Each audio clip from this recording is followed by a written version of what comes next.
let's get right into this. I've got my coffee. Alright, beautiful. Beautiful, beautiful, beautiful. Hello, Witherwings. Hello, Blue King of Blue. Hello, Mel. Hello, Crypt Walker on Niv. Hello, Precious. Hello, Aurelia. Hello, Blue Corvus. Hello, Aurelia. Hey, guys. How are we doing today? Hi, Fortsy. Hey, guys. Hey, Nearly. How are we doing? How are we? How are we? Hello, Whimsy. Hello, Blue. Hello, Lover's Hope. Hello, Charlie. Hello, Val. We got Shortcake and Nix and Les Ferry. We've got Emikis. We've got Sunny Blueberries. We've got Vessia. We've got Ross Stolly. We've got Drawing Mimo. We've got Apples Forever. We've got Cosmo. We've got Uzi and Seftus. What is up, everyone? Alright. We got Starry and Joanne and Sherlock. We got Skymar. Alright. We got Wyver Wivy. Today, guys, we're going to be playing, we got Xavier, we got Verefia, oh boy, 27 Air, Mara, we got Kiwi, we've got, we got Lover's Hope, hey guys, today, guys, Jackie, hey guys, hello, hello, we got Vin Compass, not a Dum Dum Thunder, alright, so today, guys, we're going to be playing, Edith Finch, hello, Sarah-chan, and Knight Chester, hey guys. So today we're going to be playing a game called What Remains of Edith Finch. Now, I have absolutely no idea what this game is about. I have genuinely no idea. We got Zen Rabbit, hello, hello. And Velocitrus, hello, and Rhizostom, hello, it's been a while. And I have no idea what this game is about. Like, genuinely no idea. Yeah, we're gonna be playing for the first time. Yo, Chrisen, thank you for the first time message. Welcome, nice to meet you, nice to meet you. And, oh, a story once, thank you for the follow, appreciate it. And King Root Beer is here as well. But yeah, no, I've never played this game before, so I have no idea. Fortsy more like Fartsy. Oh, hardy, hardy, hard. Hello, chat. Hello, Fortsy. Hello, A Story Once. Hello. I just made it. Hi, 14 Kiwis. Hello, Red. Hello, welcome. We're going to be playing this for pretty much the first time ever. Hello, Ventry. I genuinely have no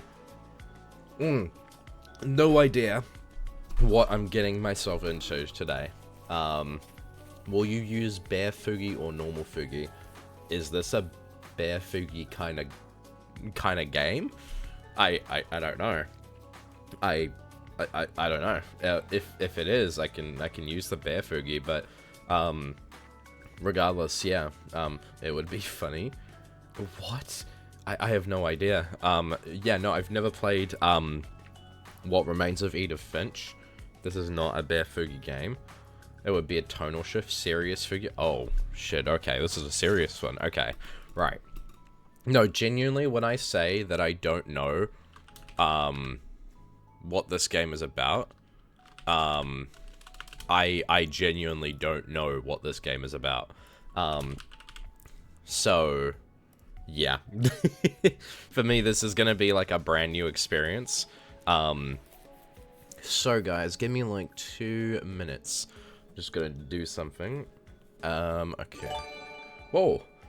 Oh my god. Holy shit. Yo, Blue, thank you for the gifted sub to... Wait. Whirlpool Blue, thank you for the gifted sub to Blue Corvus. Oh my gosh. Awesome, thank you so much. Bless you, thank you guys, thank you. Okay. Red, thank you for the 110 stream streak. Let's freaking go. And... holy moly. Thank you, Joanne, for the 15 stream streak. Really appreciate it. And Les Ferry for the 55 stream streak. Let's freaking go, guys. Thank you, guys. Thank you. Just give me, like, 2 minutes. Where in the...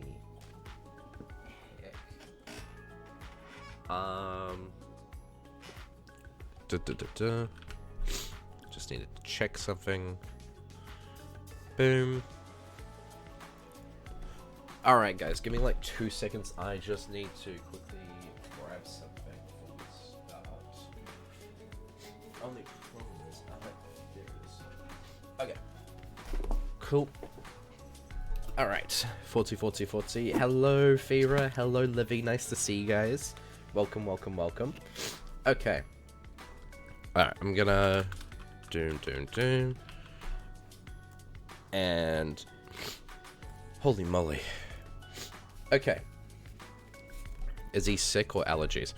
It's mostly because of the change in weather here recently. It's been very abrupt over here. Okay. Let me have a look here. The weather change has been very abrupt. So yeah. Thank you for the 90 stream streak, Blue. I appreciate that. Thank you. Let me just quickly check something here. We will begin in just a moment. Alrighty. Boom. Alright. Hello, Chatters. Hello, Fortsy. Hello, Naikuma. This is a very interesting game. I hope you enjoy it. Okay. I'll take your word for it, everybody. I'm gonna grind back my stream. Yeah, that's fine. Do not worry. Alright, let's see.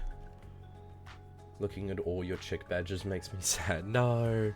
You can go to any other streamer who is also doing the Minecraft thing at the same time. I believe it's still going on, right?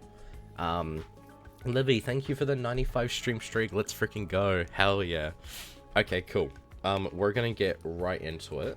And I do not watch anyone over the Fortsy. Fair enough. That is fair. Okay. I'm going to quickly grab this and put this here, and bam. Alright. Beautiful. Alright. So,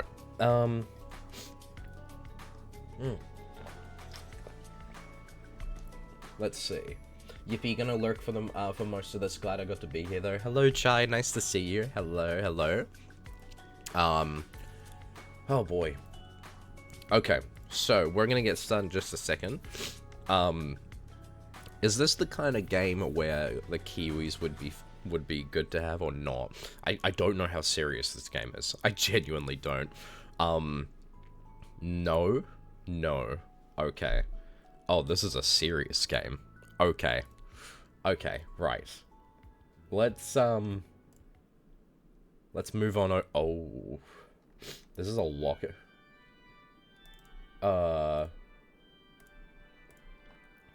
What the?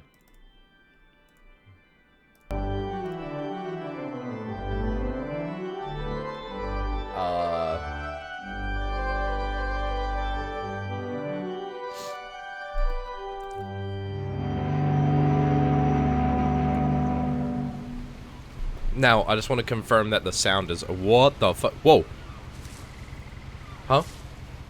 Loud?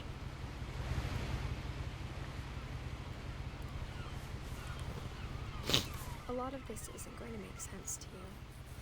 And I'm sorry about that. Huh? I'm just going to start at the beginning. With the house.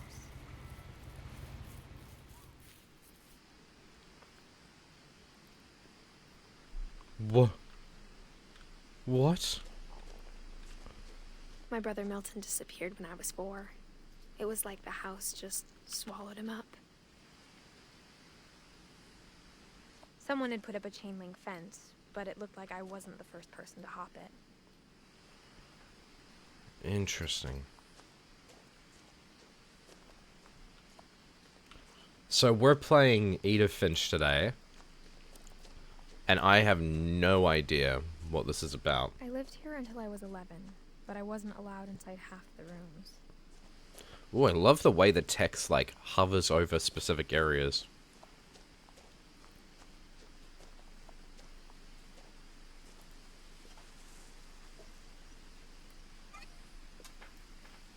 Interesting. Inside the mailbox were bills from 7 years ago, marked urgent, open immediately.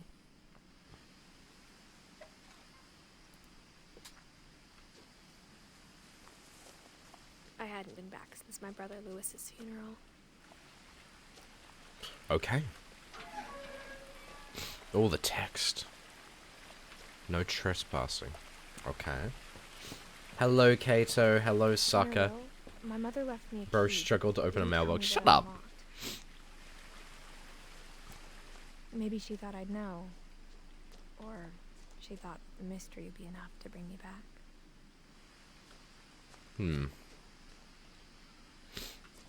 I could go up or down. Let's go up.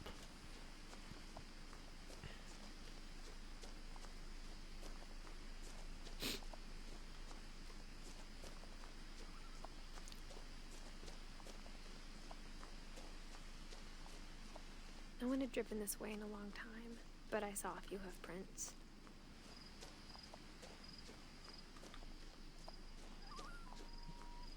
Oh boy. It's a deer. Hello. Hello there. Aw.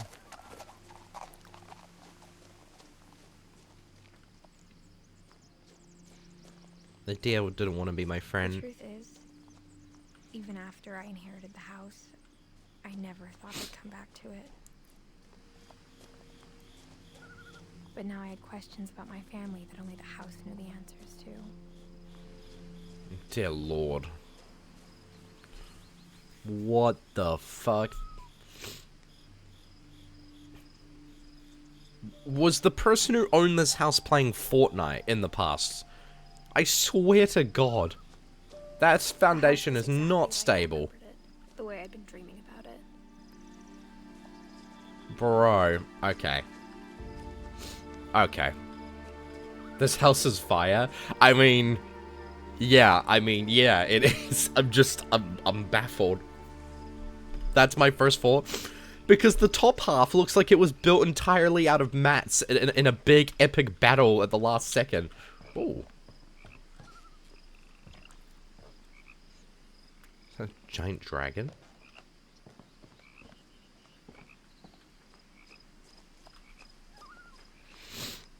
Okay. As a child, the house made me uncomfortable in a way I couldn't put into words. Oh boy.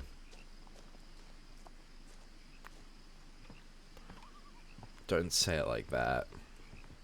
Now, as a 17-year-old, I knew exactly what those words were.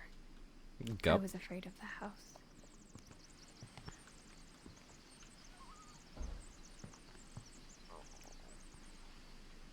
I hoped the key might unlock the front door. It didn't. I would be uncomfortable living in that house, bro. Just look at it. True. Oh my god. I'm not doing well. Oh, god. Hydration. Bro, I don't even think hydration will save me. Don't die. I will try not to. Give me a second. Sorry, I need some water.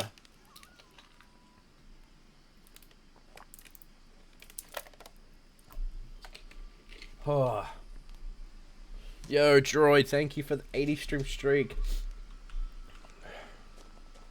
Don't actually tell me, but I don't even know if you can die in this game or not.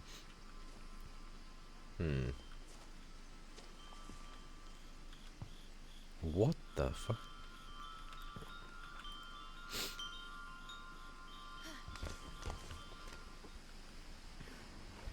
Crawling through the doggy door used to be a lot easier when I was 11. Okay. Without saying anything more than yes or no, is this a choices matter game? Can you make, like, different decisions? No? Okay. It's a story game then. Okay. The power had been turned off the night we left.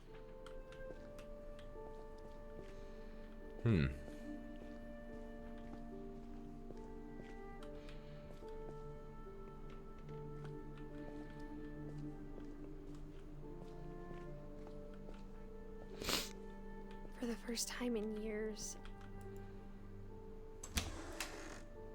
I felt like I was home.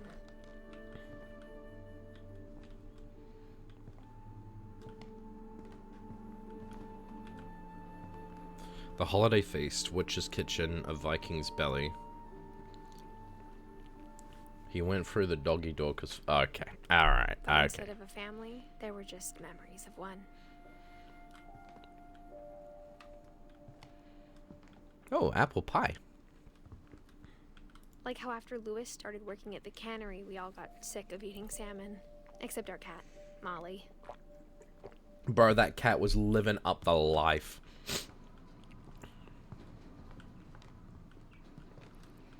Nothing in the house looked abnormal. There was just too much of it. Like a smile with too many teeth.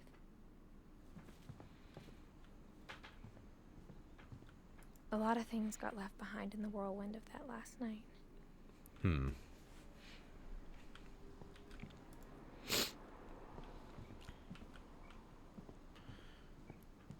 Hello, Pina.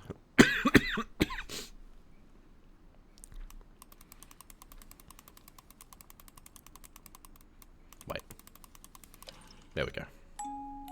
Great-Grandpa Sven built a music box for Barbara, along with the rest of the house.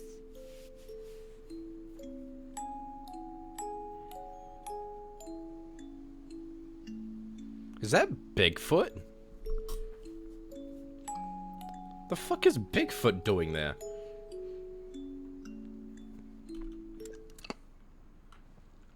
Mom always told me to stay out of the basement, so I wasn't too surprised when the key didn't fit.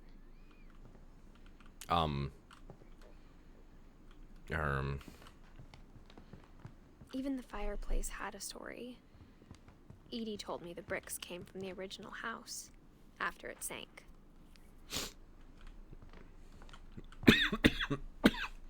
What the?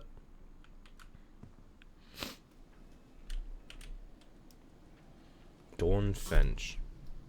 Living room.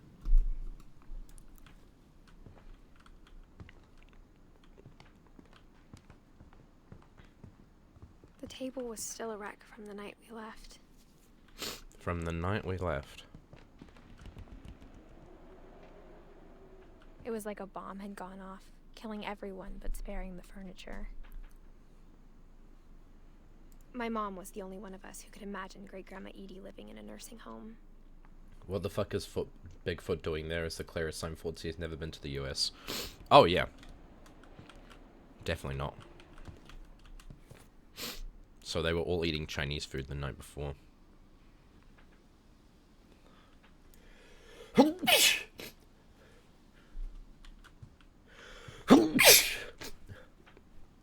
Sorry, guys. Oh, that's not foreboding at all.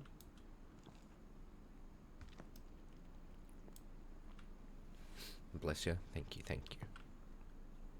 Okay. The Finch dust is getting to you. Why do you actually have the plague? I'm sorry, okay?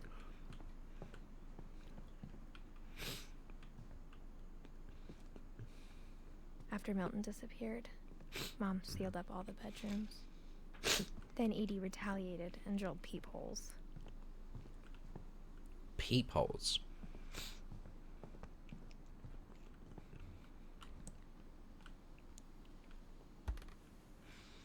The last time I was in Edith Sr.'s room, I was 10 and she was painting my portrait.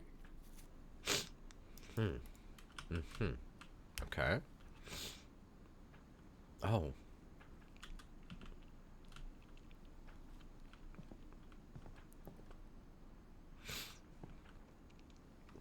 Wait. Okay.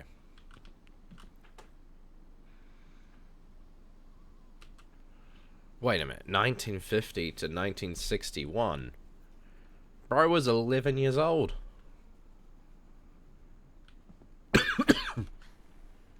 My Grandpa Sam spent 7 years sharing a room with his dead brother, Calvin. Oh my god.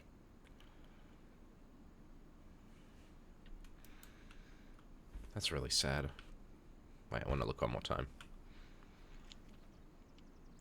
Yeah, they like blocked off that area. Okay. That was probably from when he was a kid.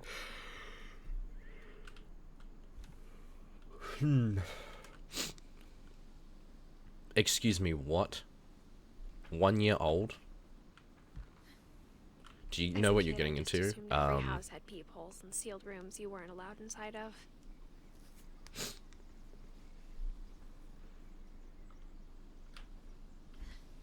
1 years old. But it's a bathroom.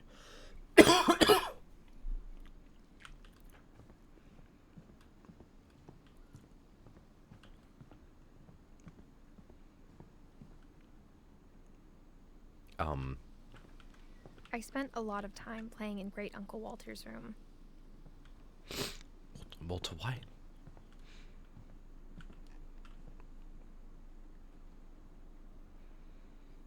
Lewis told me there were secret passages, but I never believed him.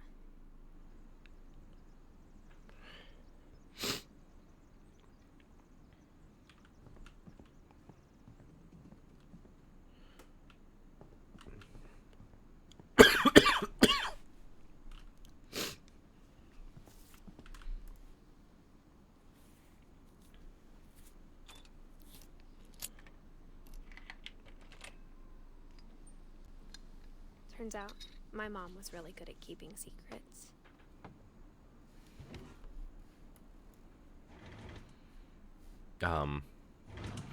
Oh, you race it up. It was time to find out what my mom had been afraid of. Oh.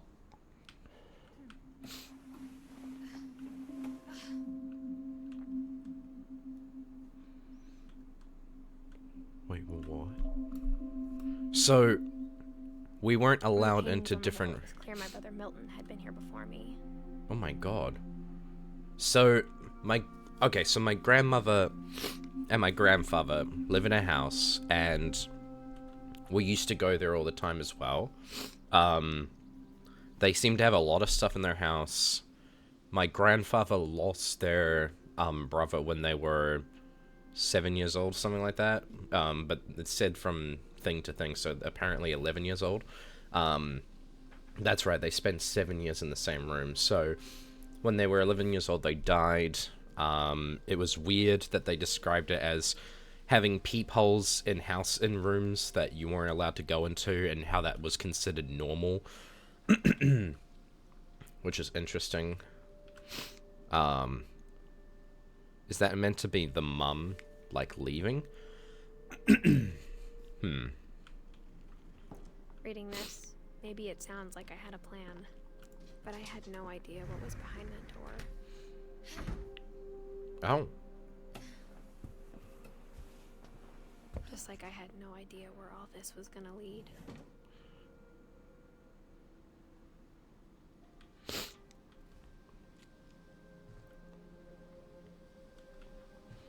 Okay, so this is the... I grew up looking at Molly's room through the peephole. Interesting. Okay. So the way they've described it... For the first time, I felt like I'd stepped behind a painting. I mean, what is that? Isn't that not a painting? Is it a drawing? I will say, this gives me the vibes of, like... So Molly, I'm assuming that this is like our mum. It gives me the vibe that when they were a kid, they were kind of trapped in here and not allowed to leave. And that's why they're depicted as like a princess character. I got the sense Oh my that God. he'd spent a lot of time here before my mom sealed the doors. Never mind. Molly's dead.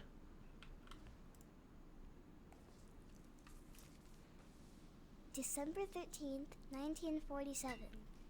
Dear Diary, I'll be gone soon, but I want to tell somebody about what's gonna happen. It started when Mom sent me to bed without dinner. I woke up and I was starving, so I looked around for something to eat.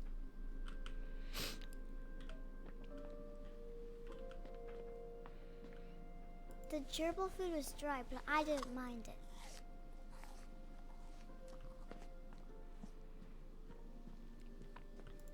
Oh man. I kept eating and eating.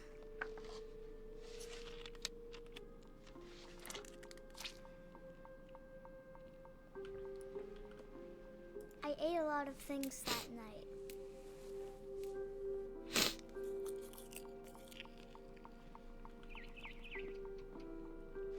Then I heard chirping outside my window. It was a barn swallow going back to her nest. I reached out for her.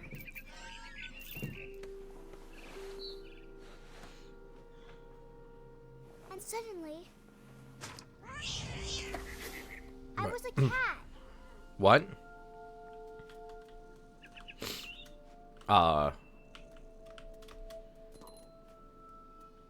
I tried to be quiet, but the bird was really scared.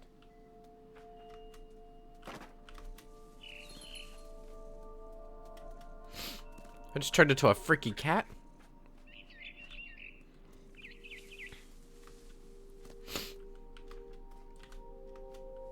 Oh god, oh god. Go, go, go, go. Oh, yoing! Mom and Dad didn't even look at me. Oh.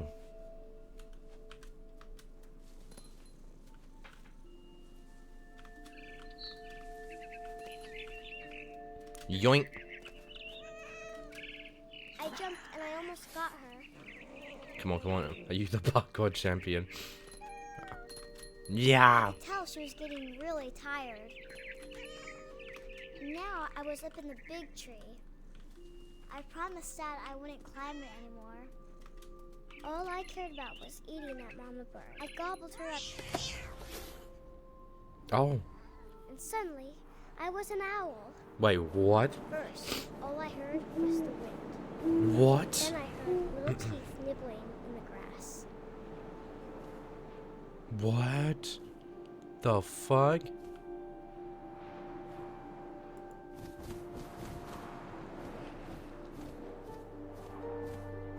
Rabbits. Rabbit, no! Run!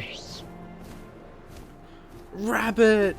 No! Imagined his face looking up and seeing mine through my talons. No! I swallowed him up, and I didn't chew one bit. No!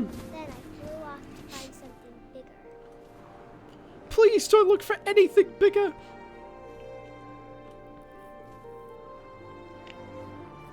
Why did you do that? I didn't want to do that! A mama rabbit. No, not a mama rabbit! The mama's chilling! Leave her alone! No! No! It was too big to carry. I started choking. No! And I couldn't stop eating. No! What? You were a shark? What the fuck?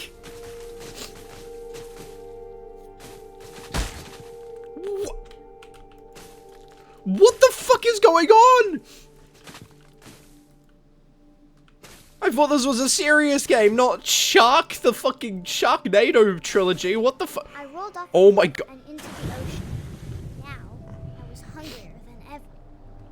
What the fuck? Oh, the mouse is inverted. Oh, hell nah. Dun dun. Juicy seal. Not the seal! They're so cute! Don't you dare! Don't you dare! No! For a flipper, and it tasted really good. No! I don't want to kill bunnies and seals. They're like my favorite animals other than kakapos and kiwis. No! No! Leave them alone! Tight. When I was so No! I jumped out of the water. When I opened my eyes, everything had changed. What do you mean everything what the f- Am I an octopus?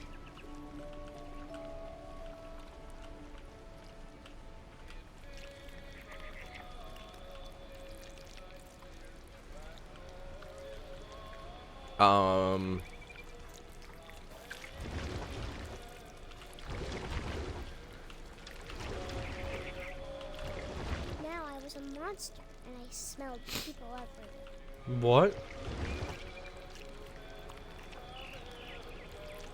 uh, uh, uh.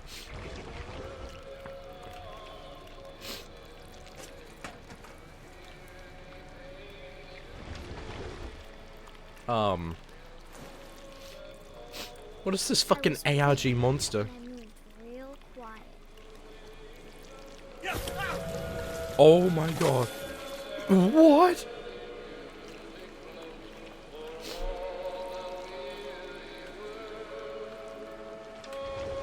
What the fuck?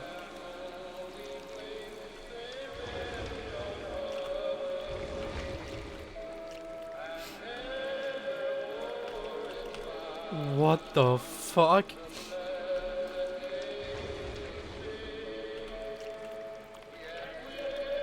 I wanted to stop, but also I didn't.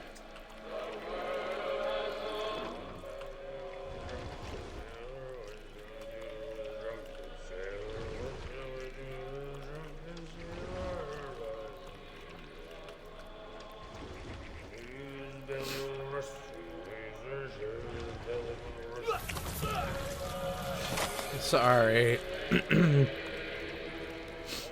Oh my god, bro. What is going on?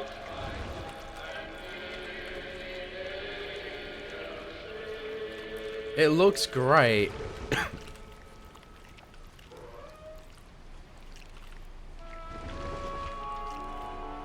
Hey man, sorry to do this to you, but what the fuck? Oh my god. After the last passenger, I was still hungry. And to cross the You water can't was eat people, that's mostly frowned something upon. I had to have, so What? I swam towards it. Excuse me, what? Don't let your greed consume you, please! It's kind of too late for I that. slithered onto the sand, and the good smell went into an old pipe. The good smell? Why would you do that, Fortsy? Hungry? No, don't say hungry to this. Absolutely not. This is the last thing you should be saying hungry to. We just went for a toilet, bruh. I got closer and closer. Wait. This is our room.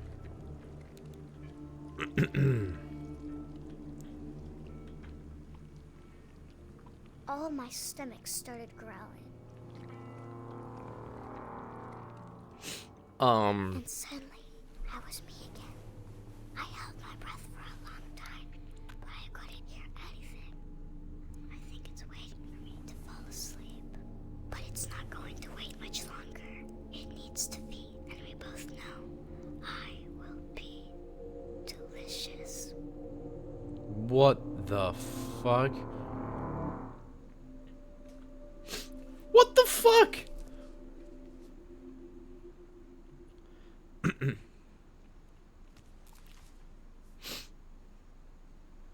I'm not sure if I believed all of that, but I'm sure Edie would have.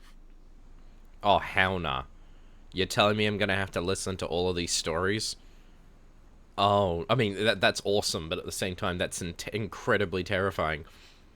Oh, no. Is it a bad time to say I love all the pink in this room? Oh my god, bro. The cat? Where's the cat? Cat? This will be obvious later, but my mom never told me any of these stories. Edie would have, but Mom didn't like bringing up the past.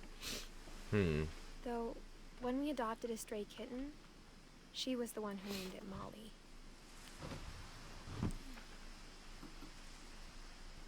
I spent a lot of time in Great-Grandma Edie's room.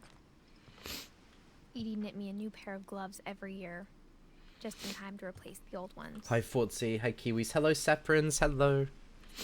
Oh. Lewis died a week before we left, but Edie had already started to memorialize Whoa, that's actually really cool.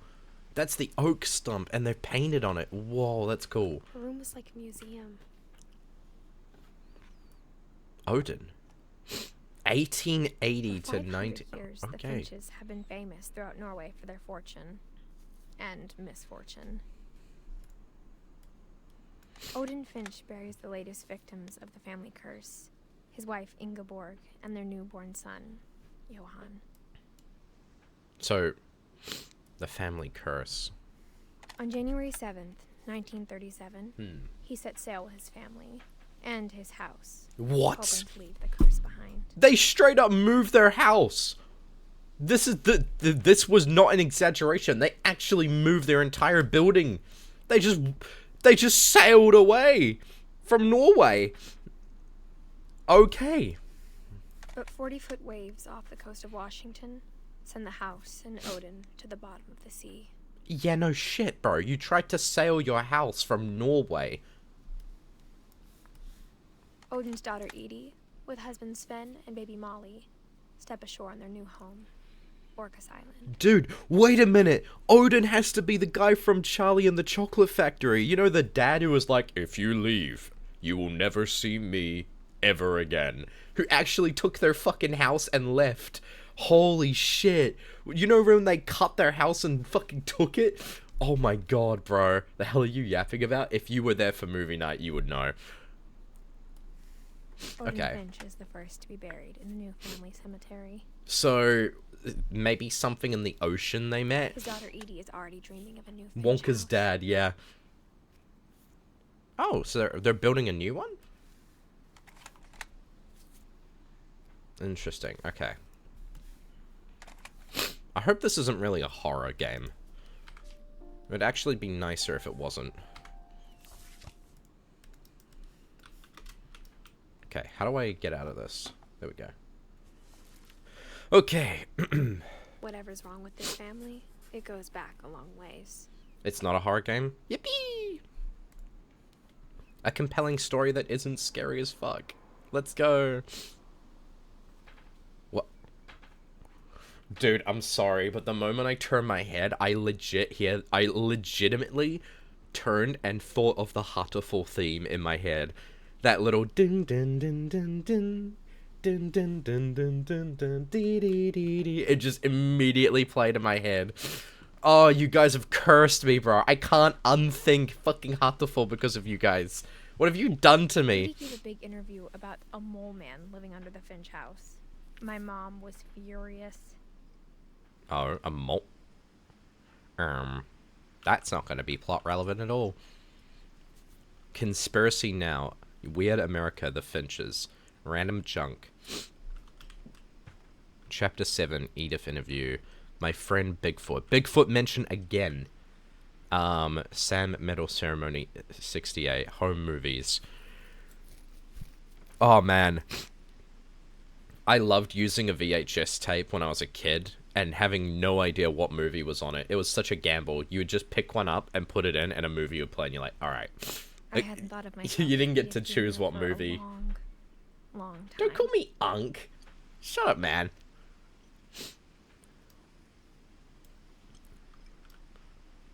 The fuck is a shrine sketch? Wow, you're ancient. Bro! Sven was killed by a dragon. She could also have said he was building a dragon-shaped slide that collapsed. Oh. She could have, but she didn't. That's the dragon slide we saw in the ocean. Out there. Okay. Holy moly. There's a lot of details here. Norwegian folktale. See you later, Hellion. You have to go. See you, Kiwi. Even in her 90s. Sometimes Edie seemed a lot younger than my mother.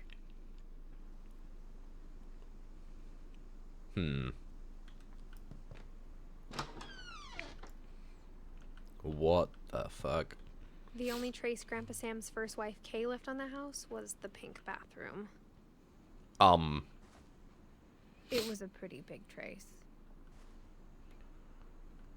Okay, right. Okay, this is definitely a precious room. Oh my god.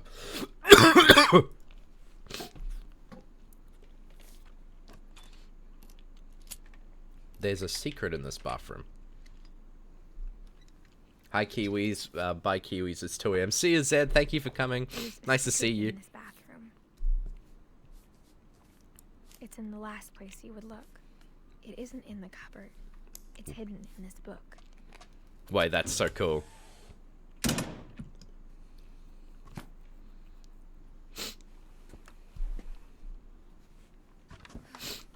Holy shit. Sven gave Sam an old camera he'd refurbished. He never put it down. Okay. So Sven had their own little secrets. Sven was the one who created this place, built it. Is that a robot? Okay. A selfie, okay. Alright. Bro took some selfies. Damn, he took a lot of selfies. The hell is that? Okay. Okay.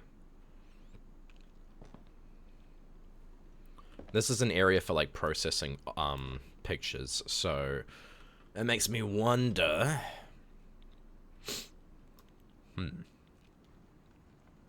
Okay. It's a deer. Is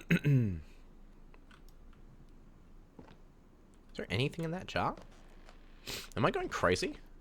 Is there meant to be something in there? Couple turns land into a native heaven. Early work on railing. Murder probe clues What? Murder probe clues. Don't tell me there's a murder mystery here. You will get me hooked.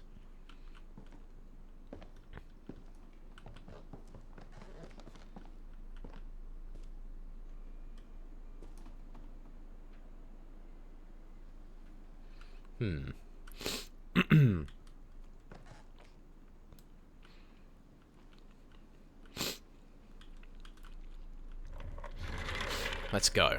Alright. This is the room of the two that's, yeah. The two boys where the brother died when they were 11. The 5 Grand Generals. Captured. Well, that's an engaging title. Sam Finch, most improved player.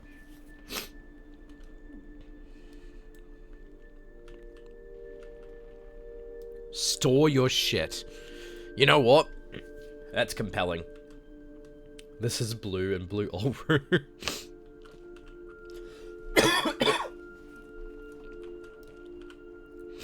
Certificate of acceptance.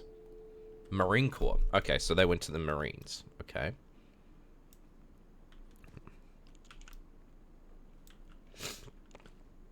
Hydrate C? Oh, yeah. Good point. Give me a second.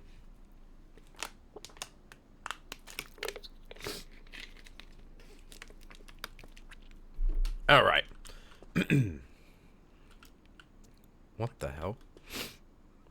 Gregok. There's the robot from earlier. So that's all very, like, 1960s? I knew Grandpa Sam had a twin. Yeah.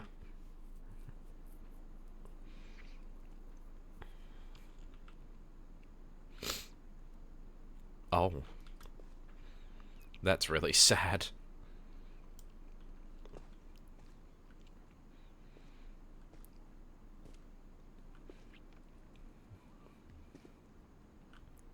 I feel like you'd be haunted if you were living here with that right next to you.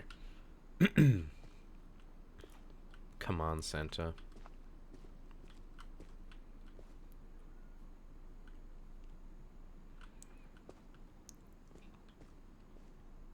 Okay.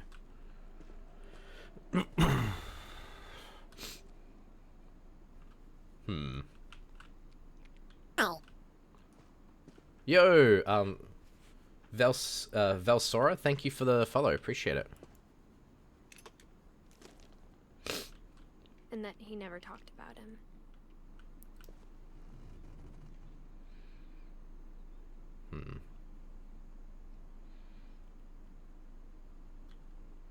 Interesting. Hi, Velsora. Welcome, welcome. Nice to meet you. Thank you for the first time message. Calvin.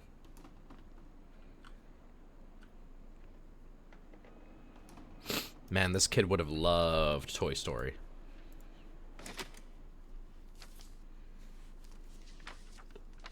How I Want to Remember My Brother by Sam Finch. The thing I remember is that when he made up his mind, that was it.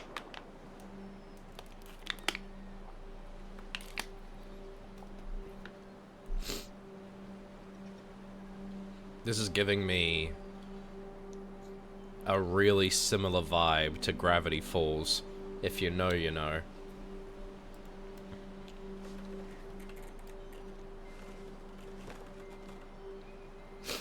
My brother said he'd die before he ate another mushroom. And he did.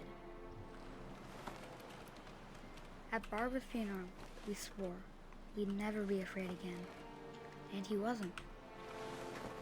I think Calvin always wanted to fly.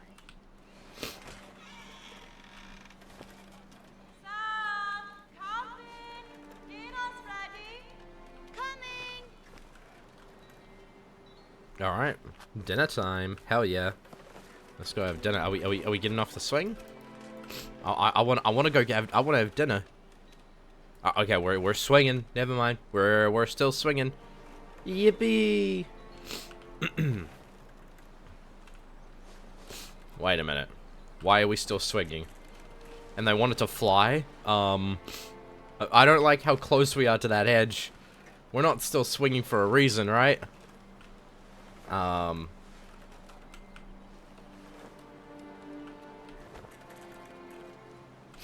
on, come on, come on.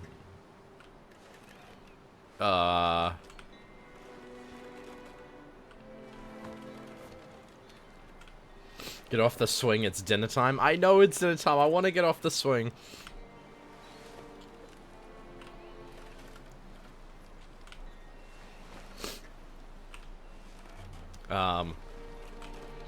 Okay.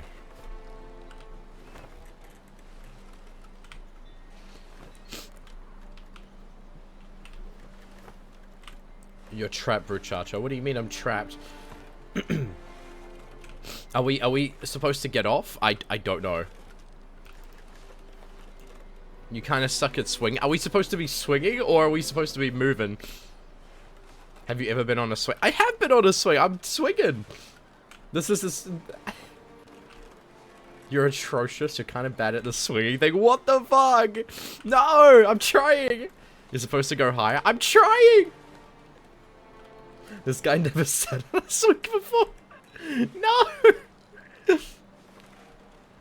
I'm pressing back. Oh dear. I know what happened. But that day, he finally made up his mind to do it. Holy fuck. Oh my god. I told him going around was Oh my god. What the fuck? Maybe if I hadn't said that.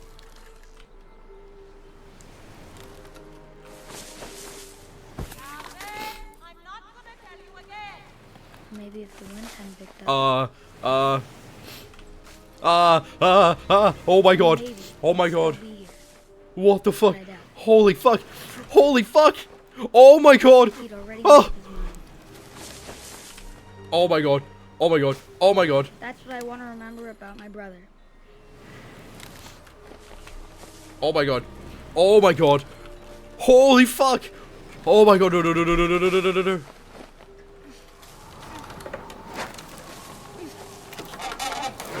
Oh no.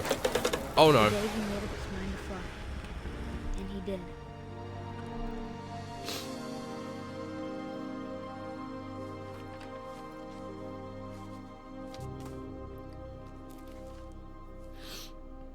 Calvin's story felt so Bro, familiar. you read their story and then you're like, I'm gonna doodle them in my book. Bro, that was so tragic. What the fuck, man?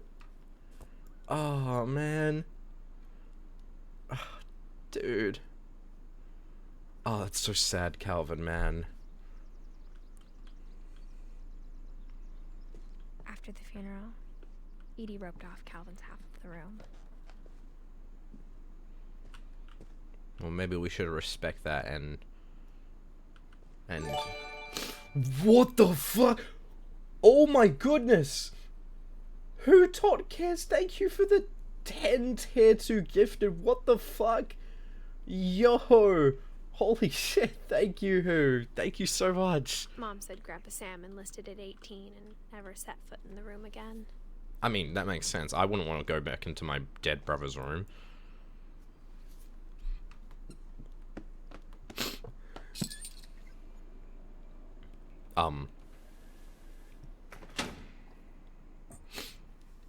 Bro, who created this place? Inspector Gadget? Jesus.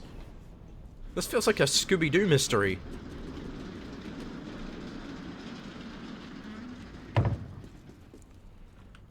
Hello, gang. Now that we're all here, let's go through that secret compartment. The passages were a pretty tight Dude, this is actually a Scooby-Doo villain. They'd obviously been built for smaller hands and bellies. Okay.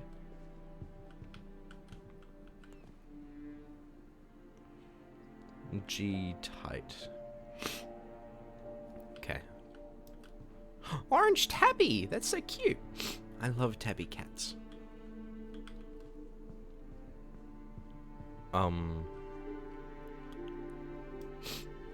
hell nah. Oh, hell nah. Oh, hell nah. Growing up, I always thought of Barbara as a child star. Oh? The Bigfoot. I knew the Bigfoot wasn't just a random detail. It actually had a reason. So, Barbara was a movie star?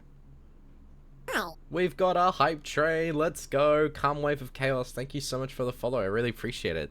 Welcome, welcome. Nice to meet you. Oh, by the way, guys, while everyone is here, I just want to let you guys know. Just so we're all here, just while we're all here, I have a cool announcement. I'm going to be playing Minecraft, but it's going to be interactive, where you will be able to use, donos, subs, bits, channel points, among a variety of other things, to be able to influence my Minecraft gameplay, while I play the game. So on that day, yo, Junie, thank you for the gifted sub to Valsora. Let's go. Welcome, Valsora. And yeah, thank you for the sub. Let's go. Oh my god. Good luck, Fortsy. Yeah, no, it's going to be a lot of fun. W, Junie, I know, right? Hey, it's not Kada. How you doing? Nice to see you again. But yeah, no, that is pretty much the plan. Hello, Mitchy Mio. What's up, everyone? Nice to see everybody here. But yeah, we're going to be doing interactive Minecraft where you guys will be able to pretty much fuck me over. And the best part is, I haven't actually been told about what plans. Like, I haven't been told by the mods and the devs who have been working on it what's going to happen to me. Which is the scariest part, because they've set it all up in advance without telling me anything. They know what they're doing to me, and I have no idea. And I'm terrified, needless to say. But I trust the mods. I trust them. I trust the devs, with all the work they've done. So, thank you for the level 5 hype train, by the way. Appreciate it. Thank you, Who Talk Cares and Junie, for the gifted subs. Shuma really went, my chat loves bullying me with money already. What if I gave them a more direct way to do it? This was an old sub goal, okay? I am finally following through with it, so leave me alone, okay? Alright? This was months ago. I finally got it figured out. Well, I didn't figure it out. W devs for figuring it out, but we figured it out. Yeah. Anyway, let's continue with the tragic video game. Oh. I never thought about how hard it must have been for her afterwards. Gulp. Give me Honey Boo Boo vibes. Manhunt will happen in the Fort SMP, by the way. Or like on a separate server after Fort SMP is, you know, up. Let's see. Giant fire. Something house fire. That's not good. Rated jobs increase. Okay. Island Gazette. Center of worst blizzard in her history. See ya, Yasu. Thank you for coming anyway. Appreciate it. Oh lord, we got another story. Of all the stories people wrote about Barbara's death, I'm surprised Edie saved this one. Oh boy. Old Jack here with another ghastly tale inspired by America's most unfortunate family. I'm calling it The Surprise Ending of Barbara Finch. Oh, okay. As a child star, Barbara was famous for her scream. Now at 16, she was all washed up. A has-been. Oh, man. But in a lucky break, she'd been asked to perform Hello, her Luntian. signature scream at a local convention for monster movie fans.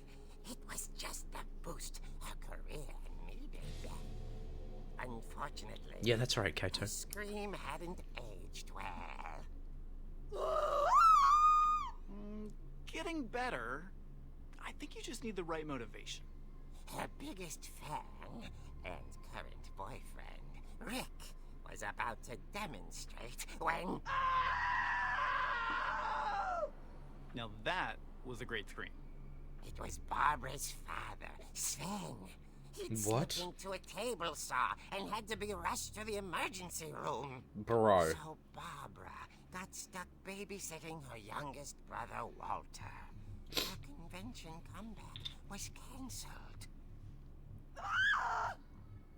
Okay, I'm hearing frustration, but I'm not hearing terror. What if I tried... A gang of hoodlums in Halloween masks have been terrorizing Orcas Island tonight. Police are urging residents to... That came from the basement. You're right! Also, I loved your delivery on that. Why is your basement door locked? Because my dad likes making puzzles and secret passages. There's a key hidden in the music box. The secret is to keep winding and winding until finally the key pops out.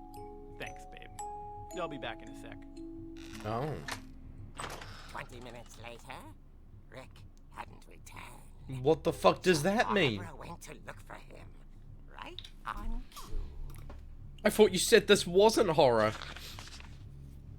She reached for the music box. Oh no. Oh no. No, is it telling me that... Oh no, it's actually... And as she wound the key, she listened for Rick, but the house was silent.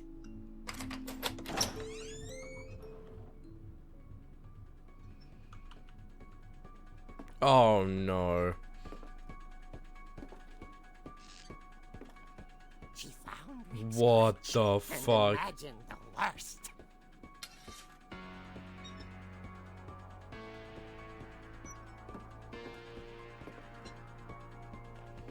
Oh hell nah. What the fuck? The gang's leader is the infamous Hookman killer, Dr. Carl Hamill, who impaled and then ate his family 10 years ago tonight. It's like a classic 1980s like...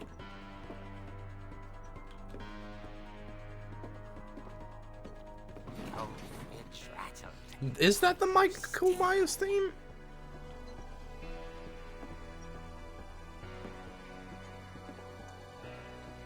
Oh dear! Bro.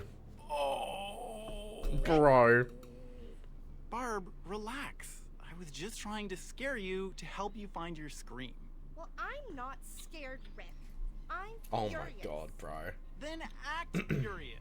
All I'm getting from you now is that you're hurt and confused. Okay. Yeah, honestly deserved. But she kept a little something to remember him by.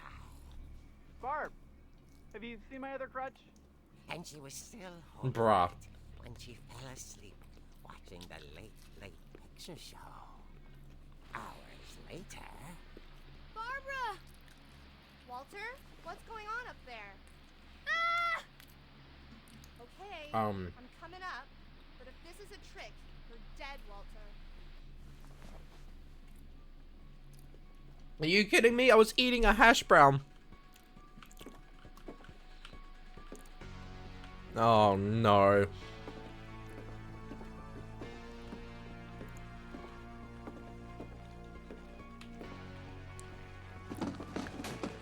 What the fuck?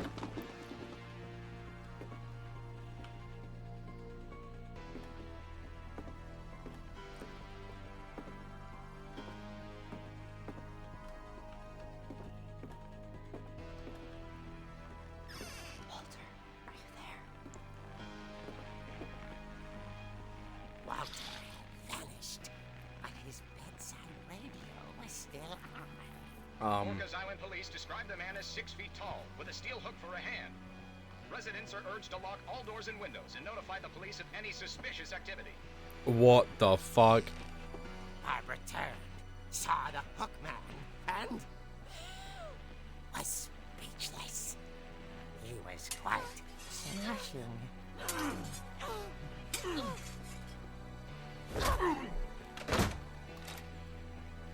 Oh, hell no. He couldn't get enough of Barbara. Oh no. Okay, Barbara. There's gotta be another way out of here. Just go.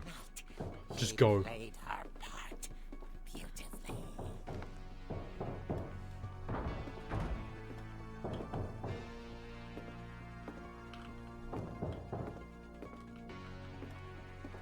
The window? She thought about abandoning Walter, but just couldn't do it. Oh no. Molly's door hadn't been opened in years. The hinges groaned.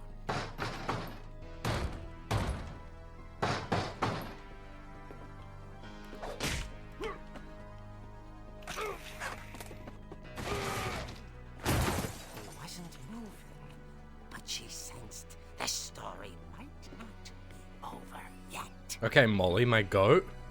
I mean, not Molly, but Barbara. Oh no. Please tell me. The hookman had vanished. Oh no. She listened for his breathing, but all she heard was... Are you fucking kidding me? Are you fucking kidding me?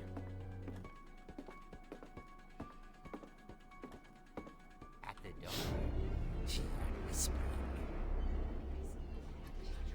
It was coming from inside the house.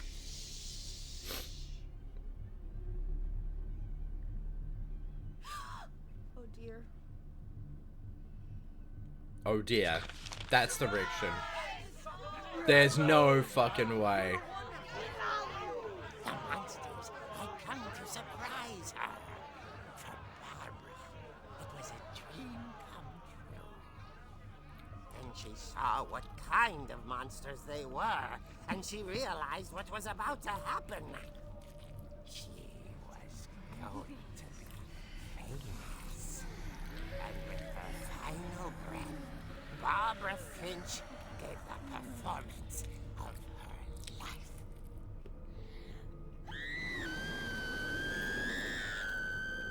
I wasn't there myself, but I hear Barbara was magnificent. Poor girl. She had a taste for stardom. But unfortunately, so did her fans. Of course, the police blamed it all on poor Rick, who disappeared the same night. Wait, what? Little Walter, hiding under his bed the whole time. He took it all pretty hard, but that's another story. As for Barbara, tucked inside the music box is all they ever found of her. Her ear. Now that's what I call a real eerie tale.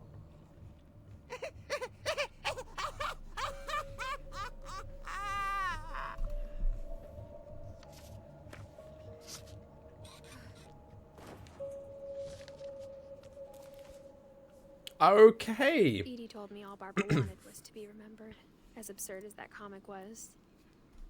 Maybe what Edie saw was a happy ending.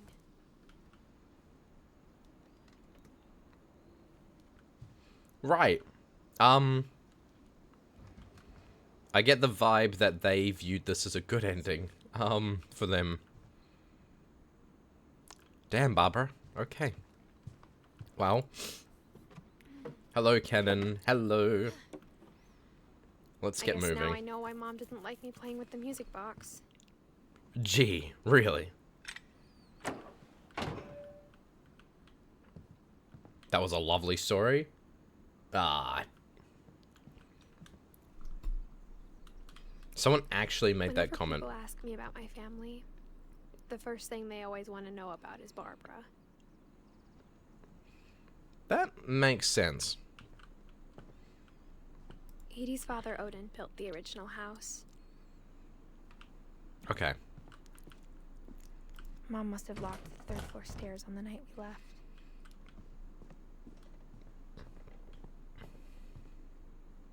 I don't like being here anymore, especially after that story.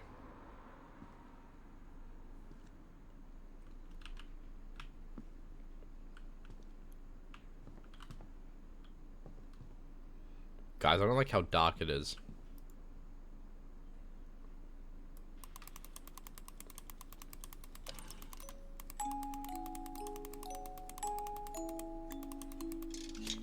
There we go. Oh boy.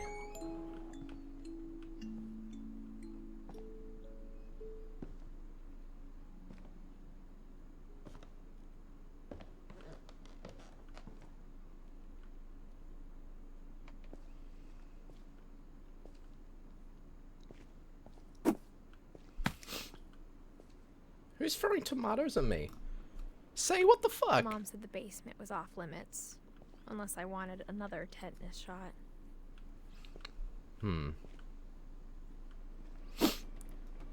A lot of woodwork.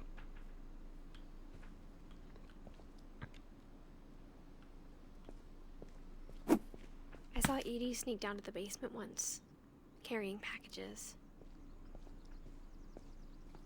I thought maybe she was hiding presents. It turned out she was hiding a lot more than that. What? Oh my god.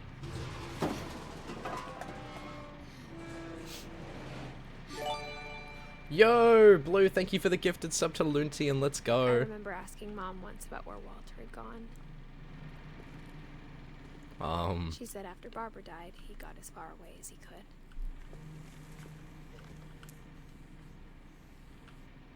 A bunker? If there's a pattern in all these stories, Peanut butter. I got peanut butter.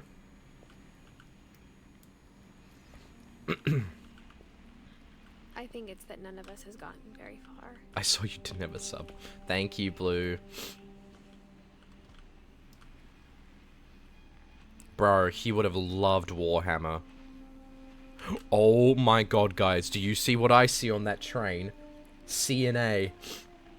Do you know what we saw up above? Red and blue curtains. Oh my god, it's all connected. 2005? Damn. That means that me and Walter... Goodbye, everyone. Oh. I can't believe I've been down here for 30 years. 30 years?! On that first day, after the shaking started, I didn't think I'd survive a week. 1968. But after a few days, I settled into a routine. That's what kept me sane. Having a schedule, living for today. I always expected to be dead tomorrow. But if you wait long enough, you get used to anything.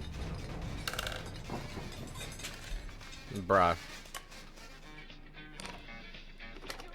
Even a monster on the other side of the door starts to feel normal. No. Almost friendly. No. That... No. And then one day, everything just stopped. What do you mean it stopped? Whatever that thing was, it was gone. Maybe it got tired of waiting. Or maybe I just got tired of being afraid.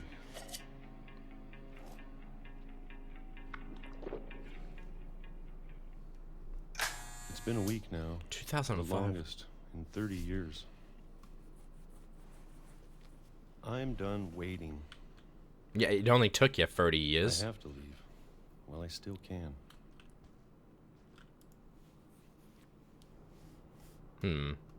Hold on.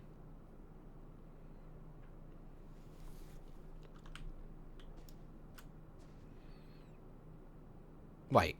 If this guy was down here for 30 years, where does he put all the schedules?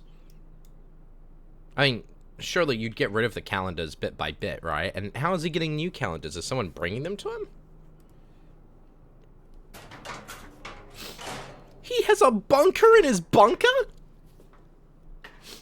Wait, that's crazy! Bro was double prepared.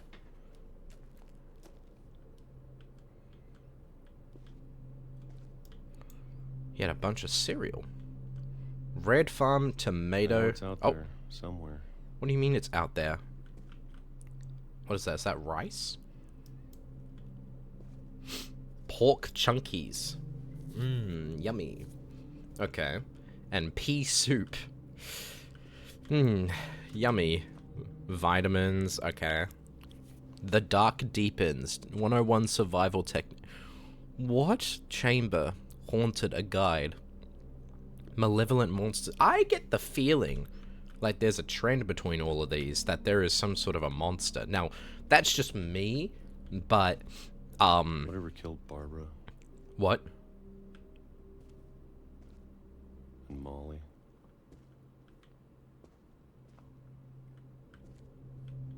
And Calvin. Maybe this is all a mistake. Wait, it killed Calvin? But I need to stop living the same day. Even if it kills me.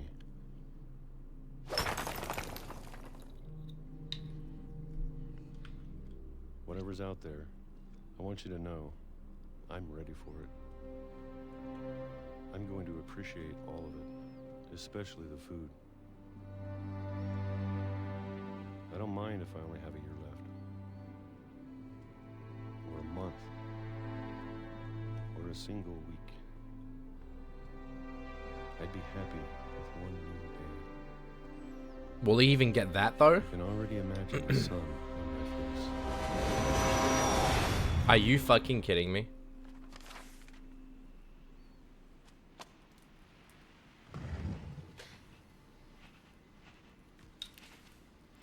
Walter, that... Walter died when I was 6.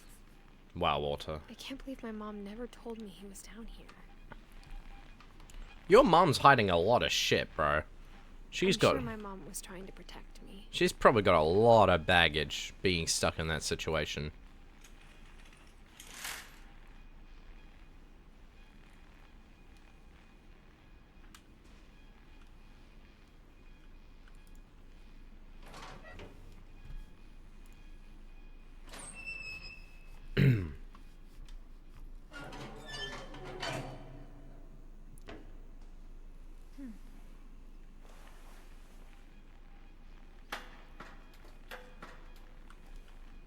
Maybe she was afraid I'd end up like Walter.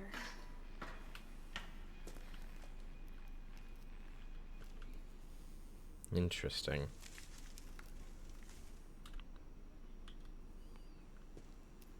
But if she never told me about an uncle under the house, I can only imagine what else she was hiding.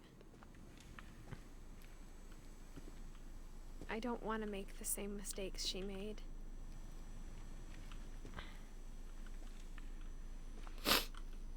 Trying to bury something that's still alive. Oh, the mole man, of course. Now that there's only one of us left, or maybe 2, What do you mean, maybe 2? I thought it was time I heard the stories for myself. and found out what happened to everyone else. But now I'm worried the stories themselves might be the problem. Maybe we believed so much in a family curse, we made it real. What the fuck?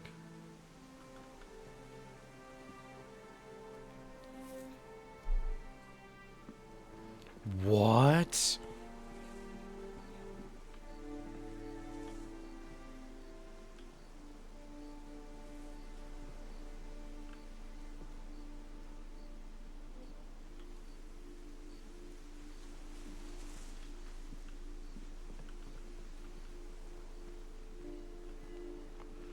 I don't know if I should even be writing this.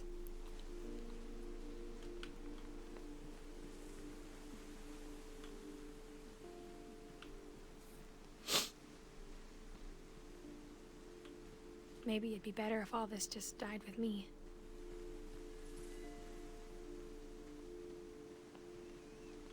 But I thought you should know about your family.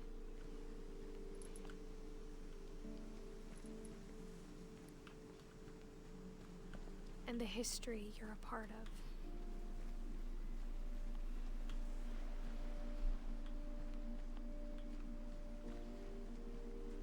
Though to be honest, I feel as lost as you probably do right now.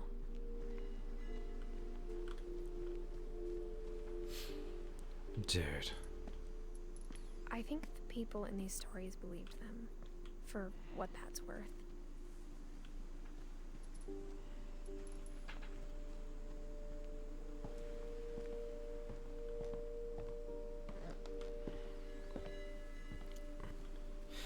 The question is, was the monster ever real, or was it something that mentally cursed them? And when you look at the house, that history of imagination and stubbornness and madness, any of it seems possible.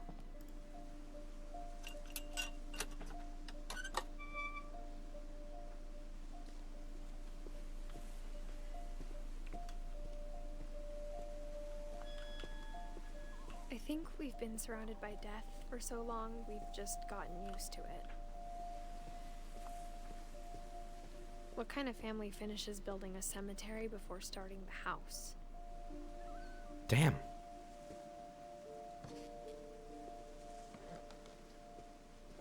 Madame Zeroni. It's embarrassing for me to admit this, Eternity. but the pet cemetery made me more uncomfortable than the human one. 3 of the gerbils were mine, and 2 had been my fault. Zerpy, Lurpy, Furby, Chirpy, Burpy, Derpy, Derpy Jr. Bro, this is just how people name me. Fortsy, Fatsy, Fartsy. Like, brother, it's literally the naming conventions for me. It's horrible. 40, yeah, Flopsy. Oh my god, bruh. Fraudsy, yeah. And then obviously you got... Oh, man. A bunny! No! A cat! Oh, man. You had a fish named Christopher? Which is not a fish name at all, but fair enough. Bailey? Bailey was a frog? Damn. Bailey got the biggest grave of them all. Fortman, yeah. Sven built the house, but it was Edie who designed the cemetery.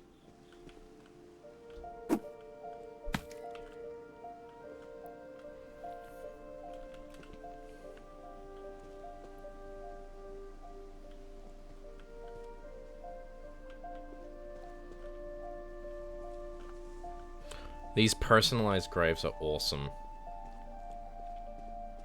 I'm sure Odin's monument had been Edie's idea.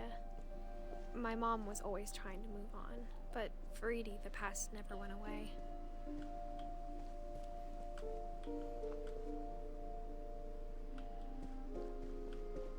She could see it poking out of the water at low tide.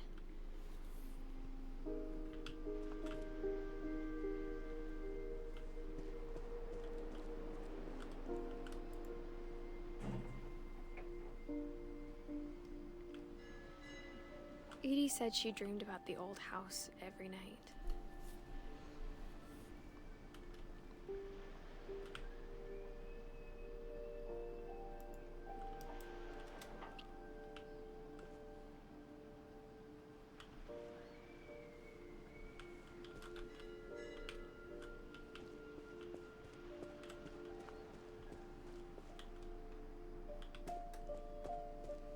Edie's side was always easier for me to understand. But the older I get, the more I can see where my mom was coming from. Her dad had been pretty strict, but it wasn't enough to save her brothers. She was just trying to do better. Damn. Dude, the whole family is wild. What do you mean born 1992? Where's the death message?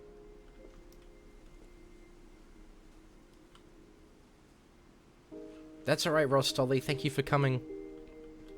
Wait, where is the death message?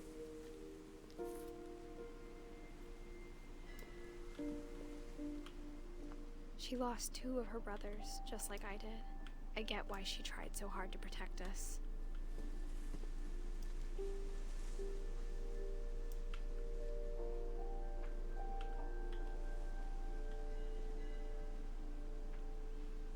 (2010) There's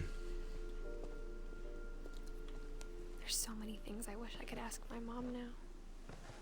Part of me thinks this is what she wanted all along.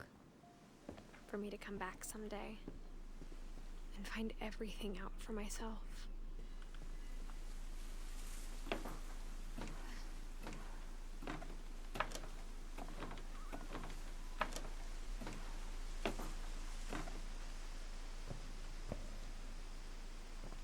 But looking back on it now, if she told me there was going to be so much climbing, I never would have come when I was 22 weeks pregnant. Damn, she's pregnant.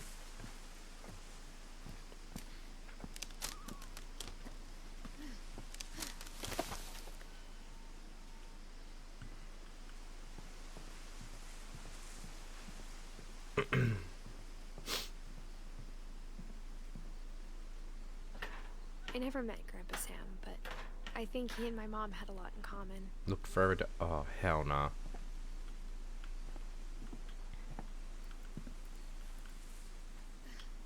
I'm sorry, but I would not want to be coming to a place. Pretty intense. I would not want to come to a place like this by myself. Just saying. You can see her stomach when you looked at what? Oh shit. Oh. I didn't even notice.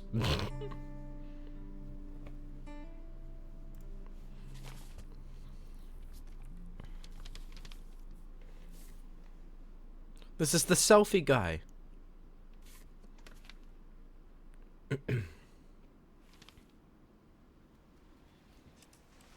Dawn, I promise, you'll never forget this weekend. Yes, sir. These memories are gonna last a lifetime. Hmm? Am I gonna have to... Perfect. Oh. It's gonna rain the whole weekend, isn't it? I will never forget this weekend, Dad. That's the spirit. Okay, got it. I'm gonna take some pictures, okay? Just be careful. That camera's older than you are. Oh, perfect. Hey! That's a keeper. Brava. I'm just saying, I'm not always gonna be here, Don. You'll need to remember this stuff, if you want to survive. I'll be fine, Dad. You know who else thought he was gonna be fine? Some guy who died. Don, I'm being serious. I know, Dad. You're always serious. Hmm. Doesn't being out here make you want to chill out? Well, to tell you the truth, I haven't been out here in 20 years. Don, don't you think you could find something more interesting to photograph? Last time I was with my brother Calvin. Man, that was a great trip. Bird. Eyes, Dawn. Come on, come on.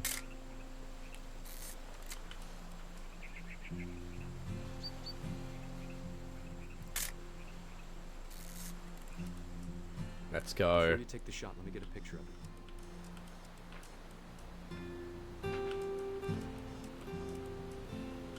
Dad, I...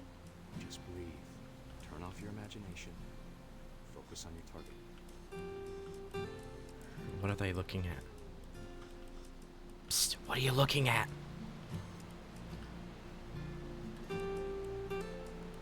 I'm looking. What are you trying to shoot? I'm just gonna take a picture of you. Bam. Let me get the eye. Do I have to do this? Oh, now I can see it. You don't have to. Oh. Great shot, Dawn. Oh my god, I was not expecting that.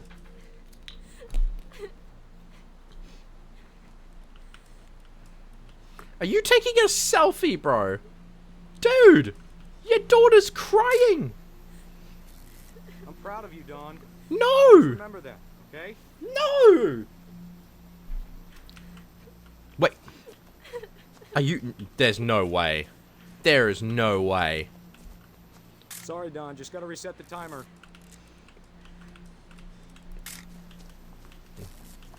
There's absolutely no way, bro. Dad, it's twitching. I think That's it's totally normal, Dawn. Just focus on the camera. Try not to think about. Dad! Oh my god. Oh my god.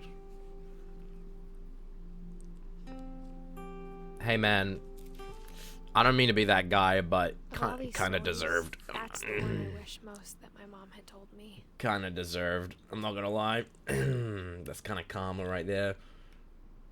Hey man, you shot a deer and the deer fought back, bro. Can you blame him?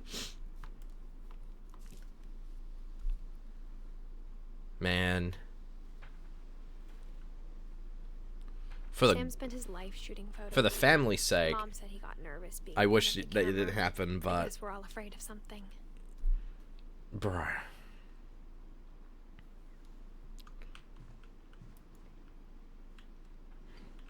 Karma, he had it coming. Man, I feel bad anyway, but still, it's like, that is the least, like, sympathetic story so far. That one's like, well, shit happens. After Sam died, my mom and Edie got really close. They'd both lost a lot.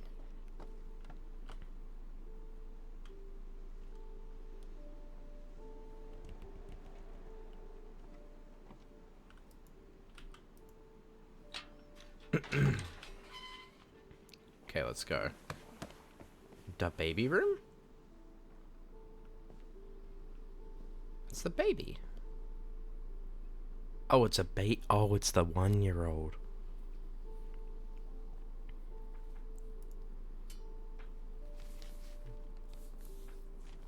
Oh, man.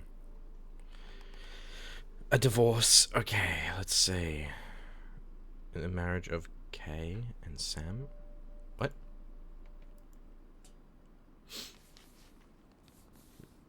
Yeah, Thunder, it's a little bit scary. Okay. Dear Kay, do you remember the way Gregory used to laugh when he thought he was alone? Oh, man. Like something funny was happening, but only he could see it. Is it baby time? It's baby time. He saw things the rest of us don't.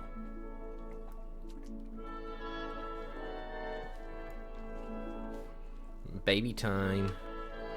I'm the one with the frog. Wait, is the duck going after the frog? Oh yeah? Well, what if I... Aha! Yo, Mara, thank you for resubscribing for 7 months. Let's go! Over, Gregory. It's time to... No! Hold on, sweetie.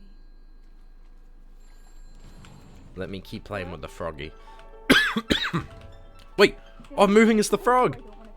Yo! Let me grab those bubbles. Boing! Yeah! Boing. Yeah! Oh shit. Hold up. Boing. Oh yeah! We got all our ducks in a row. Let's go. Oh yeah! Boing. Yeah! Woohoo! So much of Calvin. Let's go! Yippee! What? His imagination. Holy shit! Whatever it was he saw. Get that whale up there! Come on, whale! Yippee! Yeah! Let's go! And up there! And up and away! Follow me! Woo! Okay, whale, you are capsized. We need to... There we go. Yeah! Now you're swimming with us. Let's go! Yippee! Yeah! And then boing. And boing. Alright. Knock over all of the letters on Gregory's name into the bathtub. That is an achievement. Oh my god! Wait, we need a boing! Yippee! Yeah! Let's go! Alright, let's go again. Oh, yeah! Come on, guys! Yippee! What? Boing! Oh, fuck. Oh, yeah! Sorry about that, Grace. Let's go. Oh. I know you did everything you could. Are you fucking kidding me? No! That was literally my favorite part of the whole game so far.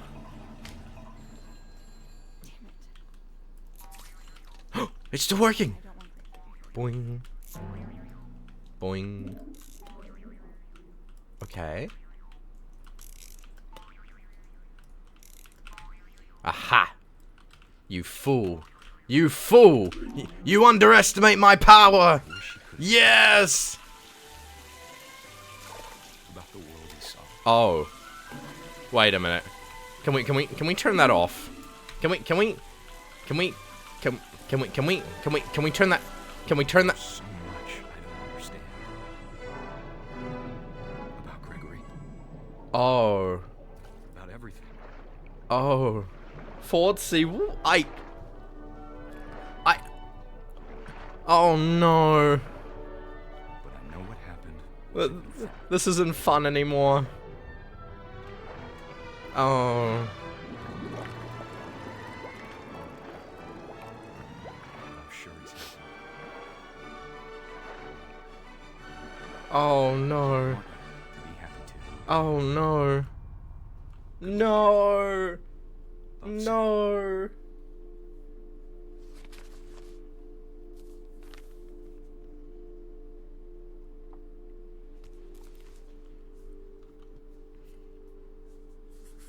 The baby. Oh, dude. That was my favorite one until I drowned. Shit. I can't imagine my mom ever writing poetry, and yet... Oh my god. A poem for Gus, who always said the wedding was a bad idea. I thought there would be like more scenes or something before. Before the day my brother said with teenage disregard that he'd be dead before he'd see a wedding in our yard. Okay. Whoa. Damn, okay, Gus. Pop off. Whoa. My father made him come, of course, but Gus stood far apart, just flew his kite and bottled up the storm inside his heart. Bam. I tried to talk him out of it, but though he'd never met her. We don't need a stepmom, were the words that I now pronounce you husband and wife. You may kiss the bride.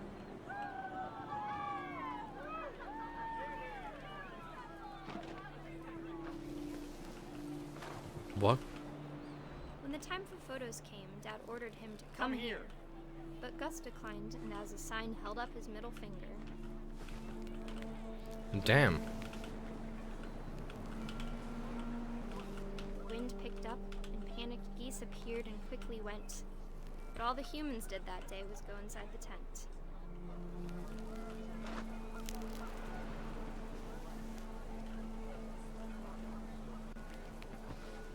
What tent? Oh, they went over there.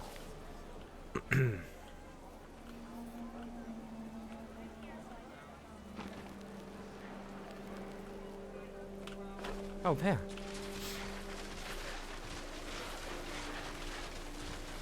The rain came down in Oh, buckets. no. No one seemed afraid that nature might destroy the tent our dad had crudely made. Oh, no. Oh, no.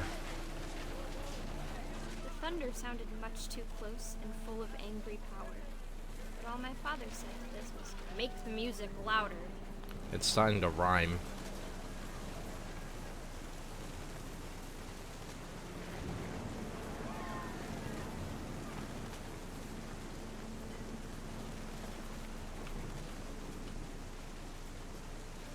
Oh my god.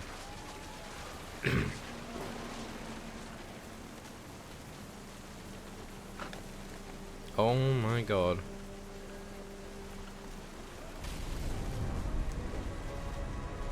What?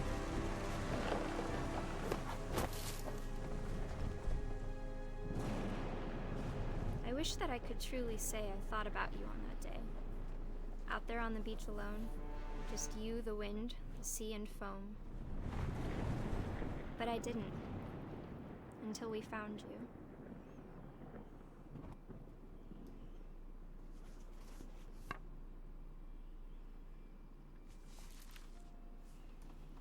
She never talked about him, but Mom told me once if I was a boy, they were going to name me Gus.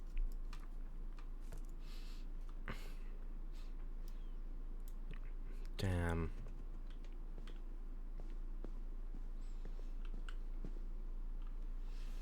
Race flag, breakfast, quiet time, duties. Greg be a baby.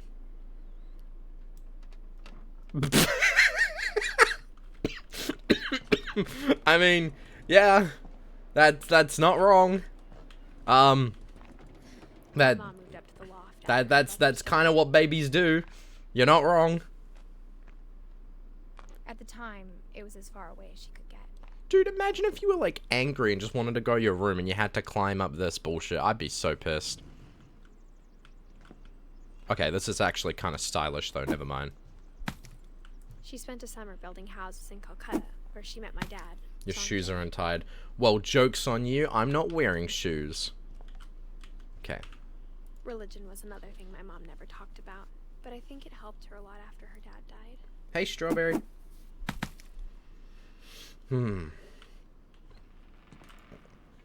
My mom moved to India a week after graduation. Edith is though. Got a job teaching Wait, what? English. Oh, brother. Lewis was born a year later.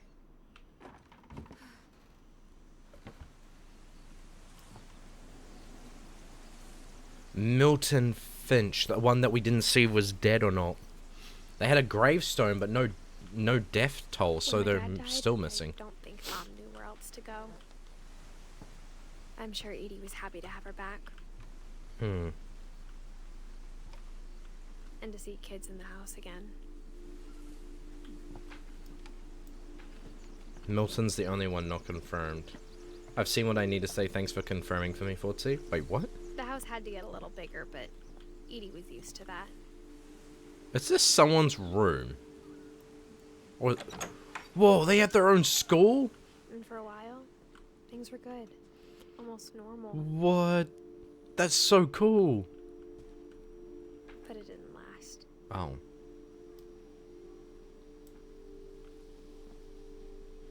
Odin Finch. Myth, the curse, history.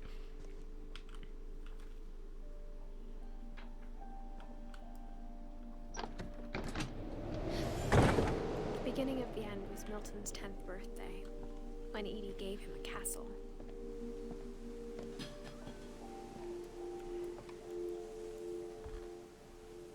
After Milton disappeared, the only thing he left behind was a room full of paintings. Paintings, huh?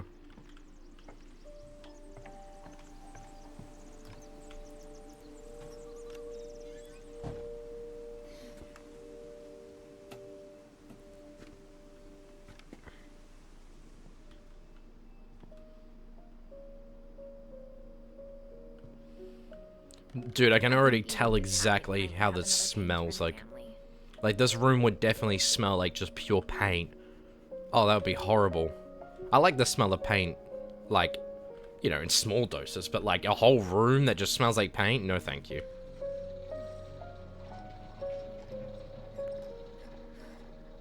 Milton.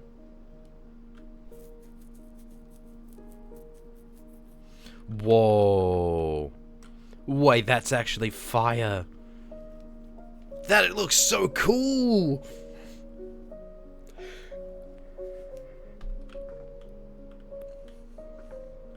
Taking notes. Milton Finch in The Magic Paintbrush. See, good art can inspire me as a writer. And this that's definitely a piece. Oh. Oh. Cute.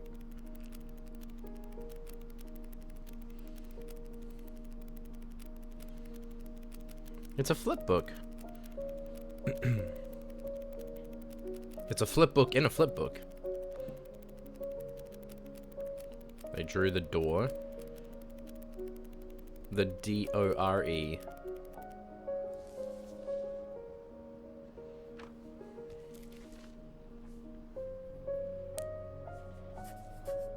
Milton. I was 4 when Milton disappeared. He's characterized by his drawings. That's so cute.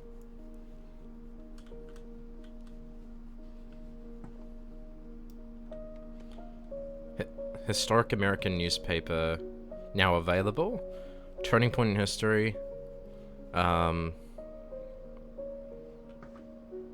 National History Day. There's like no actually revealing information on there.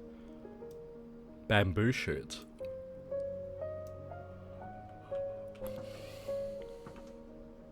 Okay. Murder probe clues exhausted. Orca Island. A personal message from Claude. Okay. Mom spent months searching for my brother. Then she sealed the doors. I want to say, guys, this is a really fun game. Like, whatever Milton had found in the house. I really like the story. There's more? Oh my goodness. Dude, this is like walking through like a Minecraft server that's like 10 years old. Mom definitely blamed Edie, but I think Lewis... It's like the same feeling. After he graduated, he just spent more and more time in his room. Until Mom got him a job at the cannery. Lewis. Everyone always told me to stay out of Lewis's room. Except Lewis. Okay.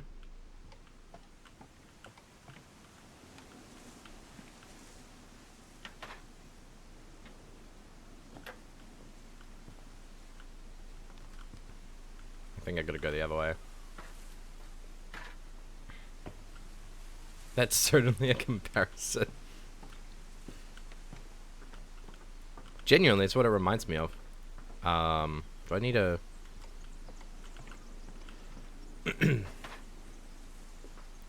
It reminds me of like those old, you know, civilizations that have like a lot of history behind them simply just existing. Okay, I don't know how I'm supposed to get over there. Don't look down. Don't say that right now. Oh, the window.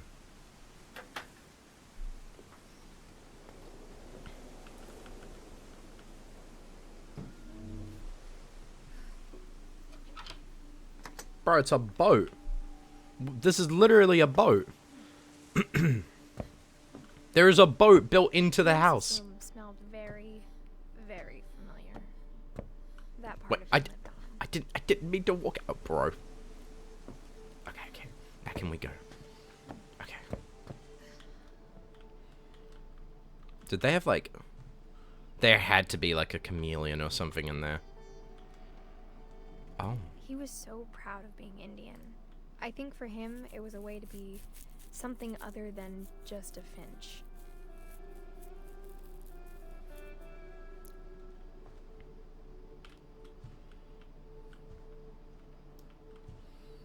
Lewis Finch.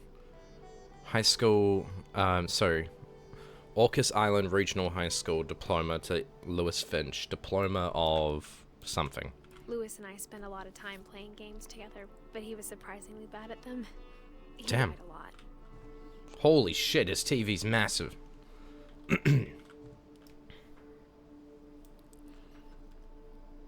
Okay. Theodore's... Okay.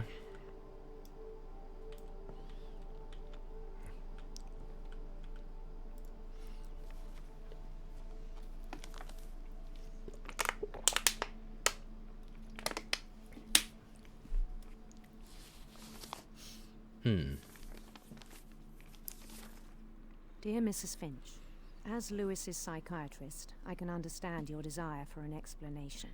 As I see it, the trouble began in January, shortly after we convinced your son to seek treatment for substance abuse. Oh. Newly sober, I believe Lewis first noticed the monotony of his daily life.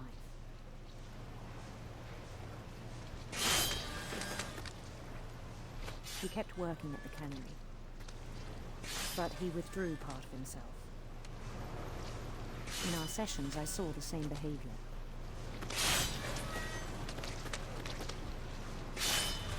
His mind began to...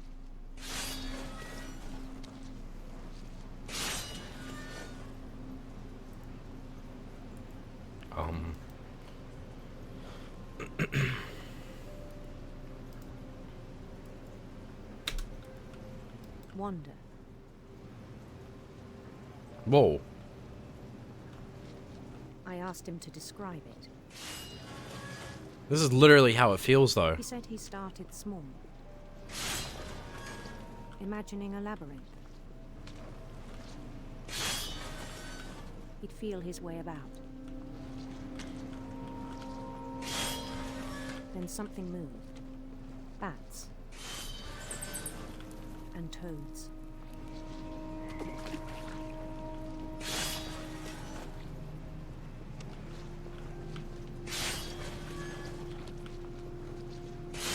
And things that have not names. He knew it was all in his head. But he took it very seriously. I had hoped he'd find himself.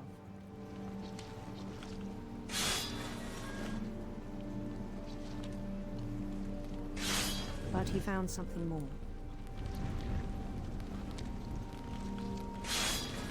I worried about him then. Daydreaming at the cannery. I spoke with his boss. But he said Lewis had become a model employee. Methodical, tireless, focused. Like a whole new Lewis. So I let him go on.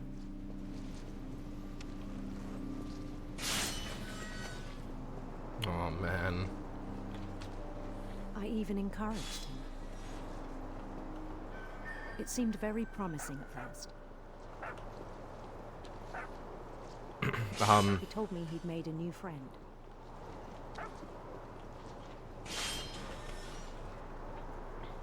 On the edge of a city he named Lewis Topia. Okay, bit of an ego there. City up slowly, brick by brick. Then he made musicians. Oh, that's cute.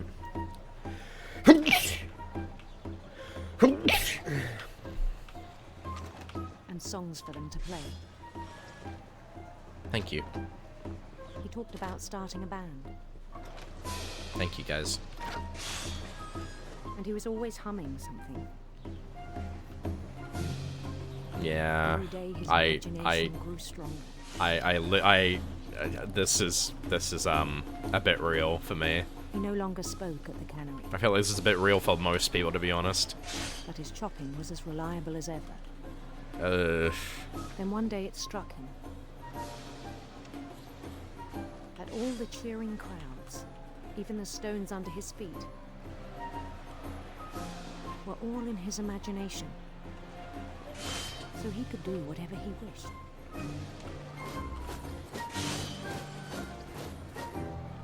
he held an election for mayor. And he won. They Let's begged him to go. stay, but his mind was already wandering. Oh. It became a game for him.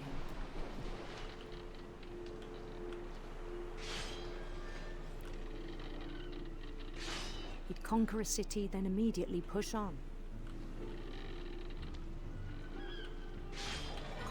Probably needed to play some D&D. St. Louis. He started drifting away from our reality. Oh man.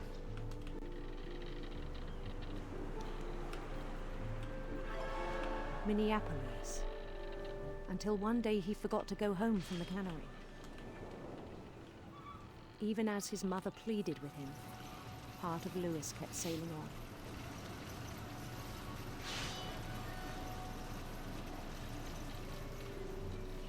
on. Yes.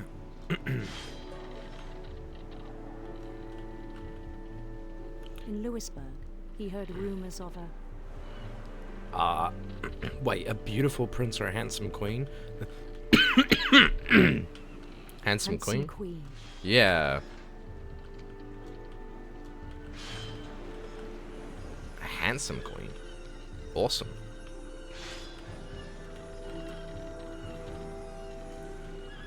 The queen was on her own quest for... A radiant rainbows!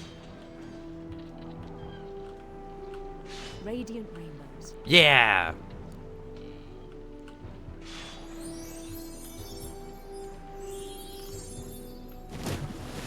Oh. He followed the sound of her... Silver harp. silver harp.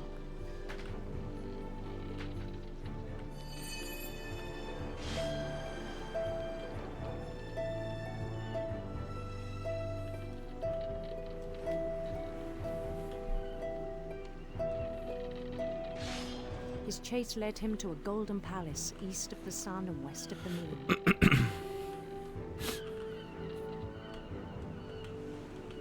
Even then, his logic remained sound.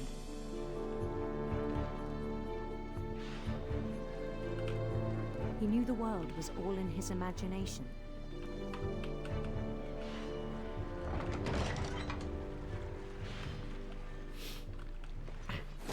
Is it bad that I did something similar to this? But he was so proud of having created it. Oh god. Not to this extent. Something greater than a king. But I used to completely just disassociate at work and think about fantasy worlds for D&D. For someone who'd never in a similar vein. Not like this though. It was overwhelming. But and then it struck him that the real Louis was not the one chopping salmon. it was. I had a job as a climbing the steps of a golden palace. Oh man.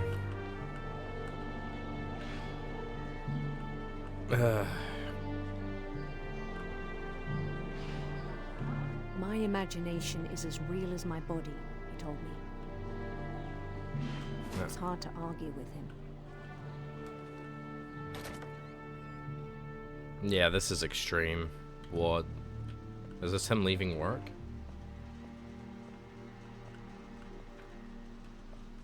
Yeah, no, Louis was going through something, man. He began to forget the world we know. Eesh.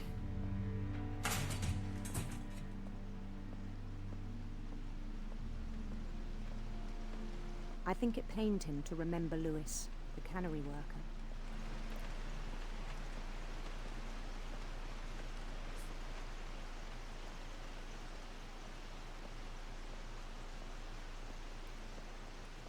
He began to despise the man with a royal contempt. What?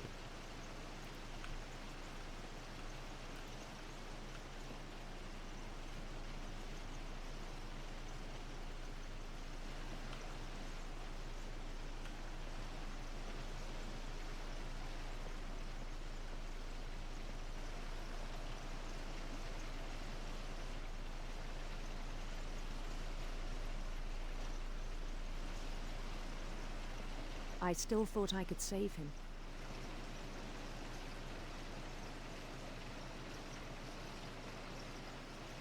Even after he said he was being crowned king over all the lands of wonder.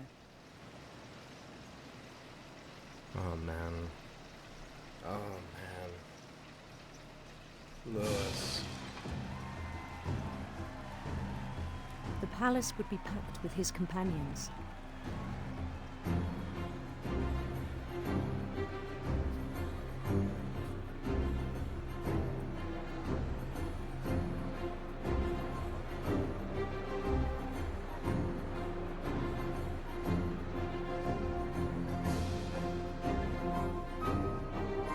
Including the wise Calico who had insisted on inviting him.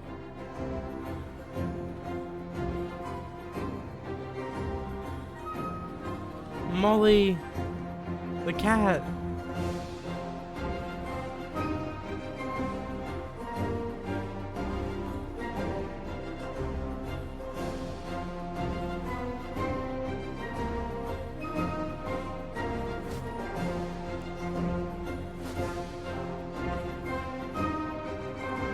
His queen waited, holding his crown.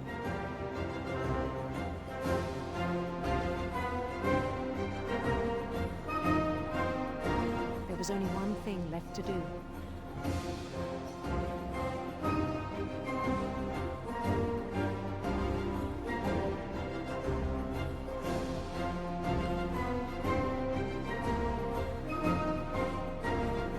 Bend down his head. Oh.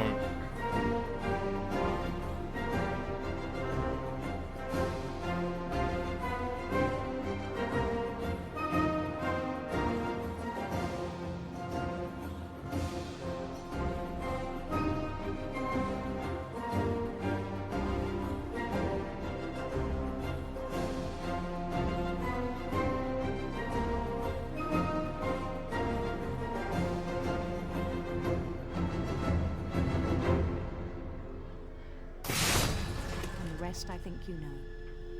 Mrs. Finch, your son was a kind man who will be missed by all of us who knew him.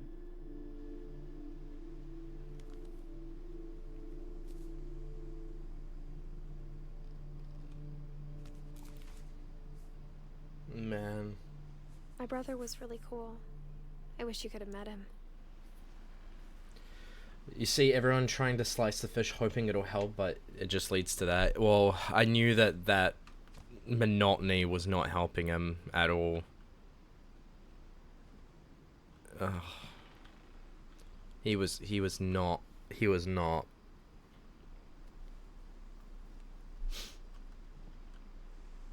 Fuck, man. Ah, dude, Lewis, I'm so sorry, man.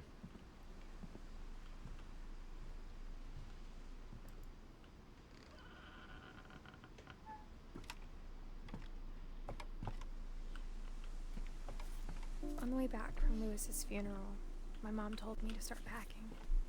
She waited until the day before we left to tell you. I'm not sure if she wanted to make it easier or harder.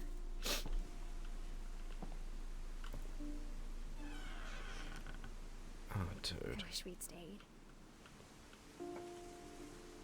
But I understand why we left.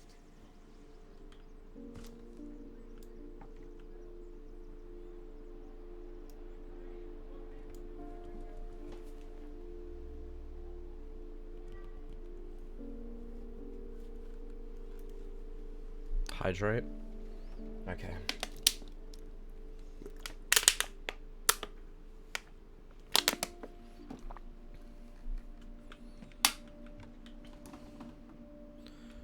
Guys, just know that people out there care for you. My mom ended up leaving everything behind.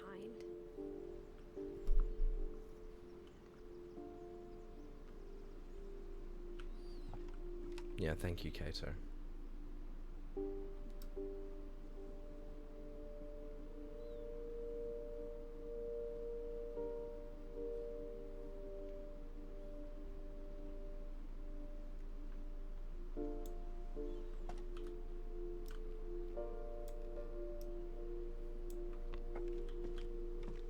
What happened that night had been coming for a long time.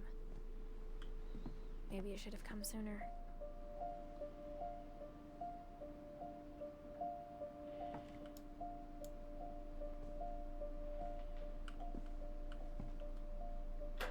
But it had to end one way or another.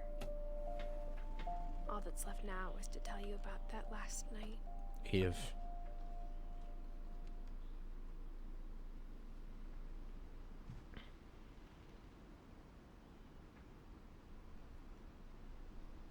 Those are the people from Lewis's story.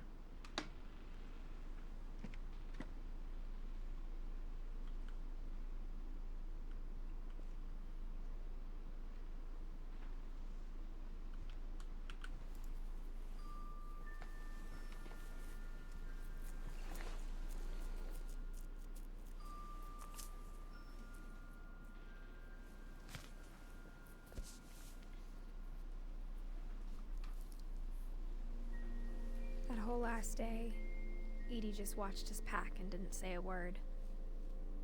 Until supper, when she raised her glass and said, "To our final night together, and all our final nights apart." Grandma, you know what I said about alcohol. Some of your medications are very Edith, specific. I left a present for you in the hallway. Why don't you go open it? The grown-ups have to argue now. I'm sorry, you're right. We're all leaving tomorrow. Let's just enjoy our last... I'm not leaving. Edith, you're excused.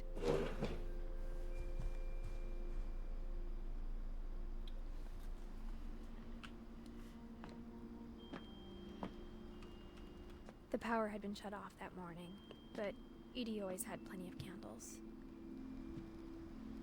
When my mom sealed the library, I don't think she knew about the other entrance. Or that Edie had a key to it.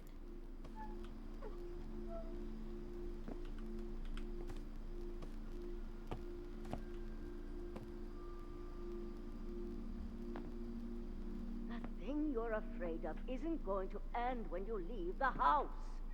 Edith has a right to know these stories. My children are dead because of your stories. I think it's best if Edith and I leave tonight. We'll have the nursing home send a van for you in the morning, okay?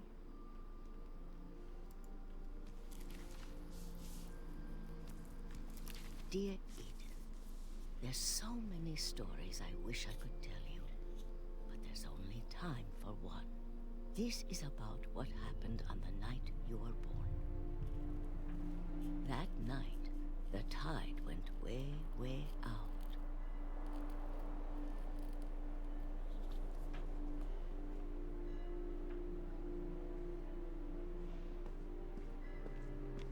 It was the first and last time I ever saw the old house aground.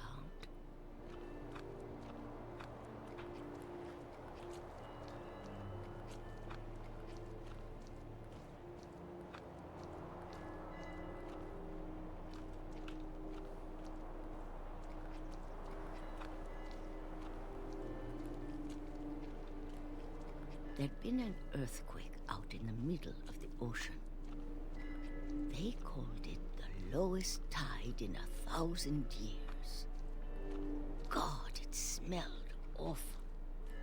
You know, I've seen that house every day of my life.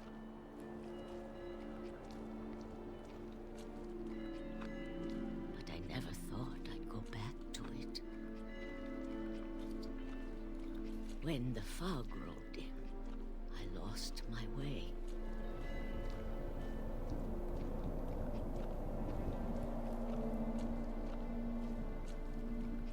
I got turned around.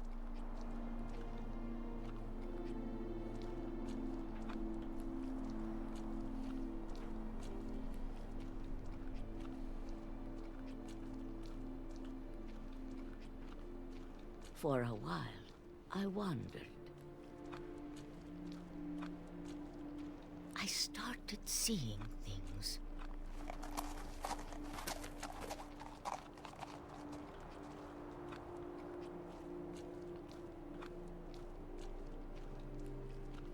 Things I'd forgotten had ever existed.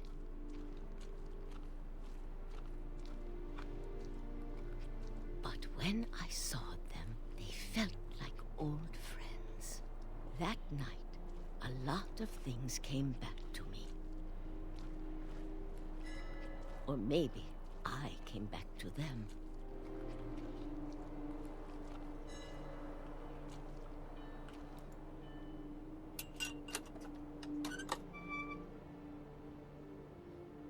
Things I can't explain, but that I need you to try and... Edith, what are you doing in here? It's mine. Edith! Mom, you're gonna rip it! Let go! I kicked and screamed, but Mom dragged me to the car. I never saw Great-Grandma Edie again. Oh, The man. next morning, the van came to pick her up, but she was already gone. What do you mean she was gone? After that, we moved around a lot.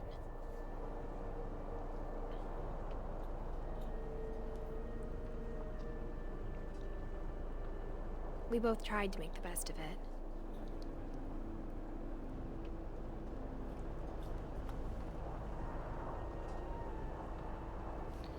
A few years went by.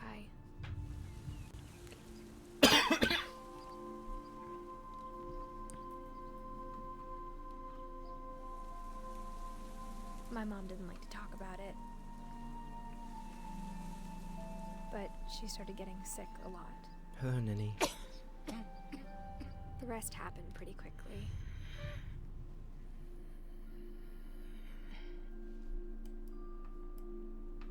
She got better for a while. And then she didn't. And then I was alone.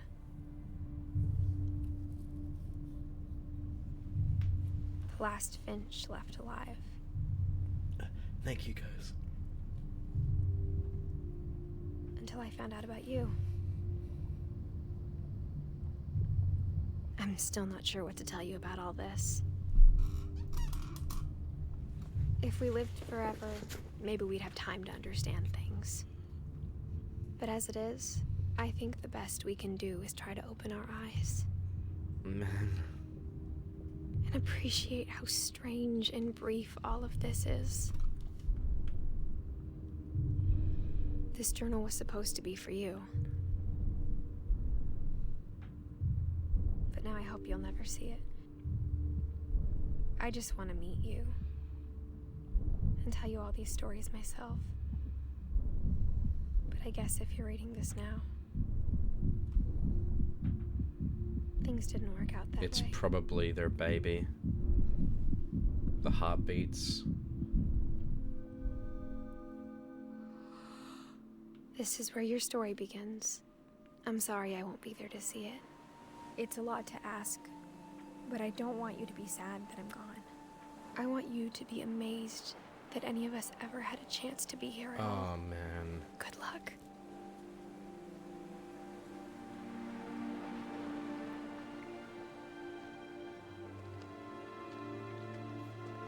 Oh, man.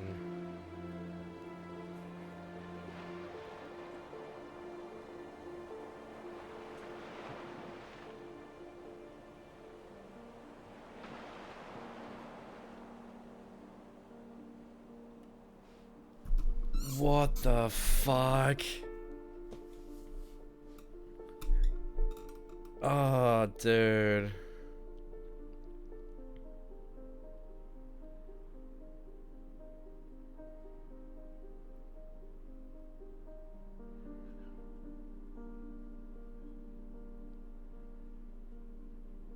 Dude.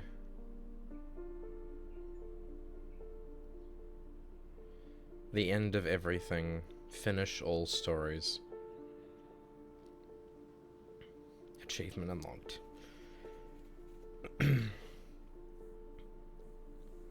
Yeah, their younger pictures is such a good little detail. Wow, man. Any theories?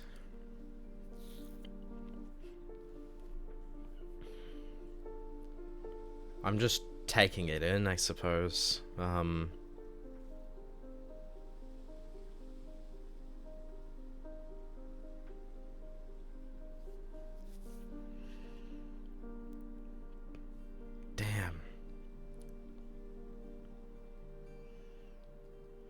I don't think there ever was a curse. I think it was all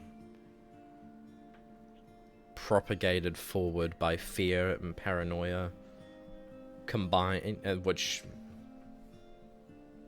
see Johan's name in the ending credits. Achievement unlocked.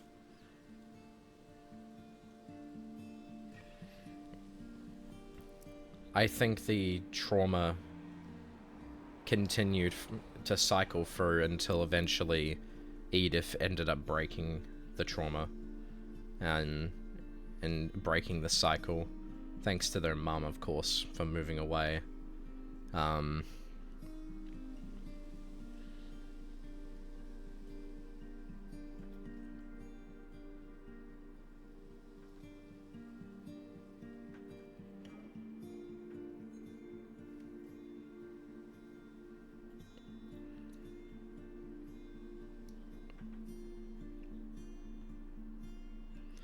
Is there any Finch that you're confused on how they died? Definitely, the screaming girl.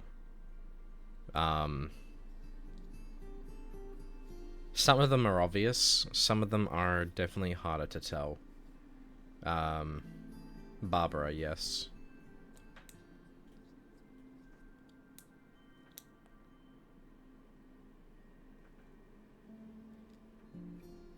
Milton, I don't know what happened to. Did you understand how Molly died? I think she starved to death, right?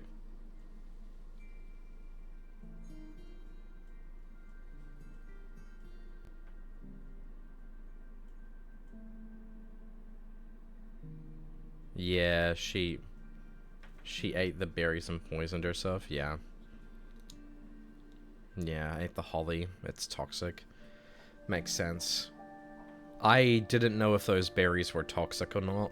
It did cross my mind, but I didn't really think much about it. I kind of thought, oh, those might be toxic, but then the story continued, so I guess it just slipped my mind. But that makes complete sense. That makes complete sense.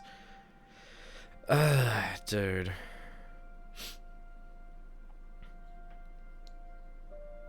Toothpaste, yeah. Eating toothpaste is also not good. Don't say the Edith Finch team and then show a picture 2012 to 2017. What, huh? The end, bro.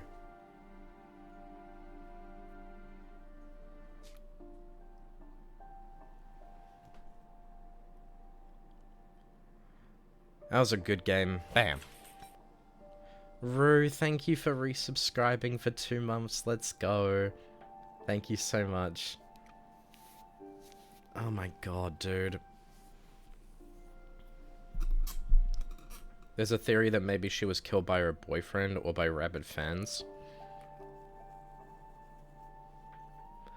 To me, Barbara seemed to want to relive her glory days, if that makes sense.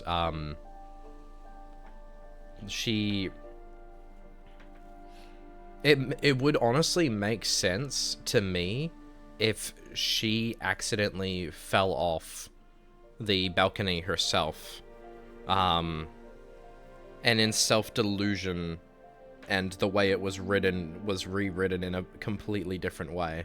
And instead of when the door ringing, she answers it, she was already dead on the floor, which is why the table is broken, but there's nobody there, right? To me, that makes sense. That would explain why the table was broken, but there was no body on the floor. Instead of her thinking she was about to, like, have a story that was so grand, it's just that she went psychotic in her attempts to become famous again. Or to have something that would allow her to cling onto her fame. I think the way she dies would have to relate to how she was as a person. What a crazy thing for people to write stories about a person's... I know.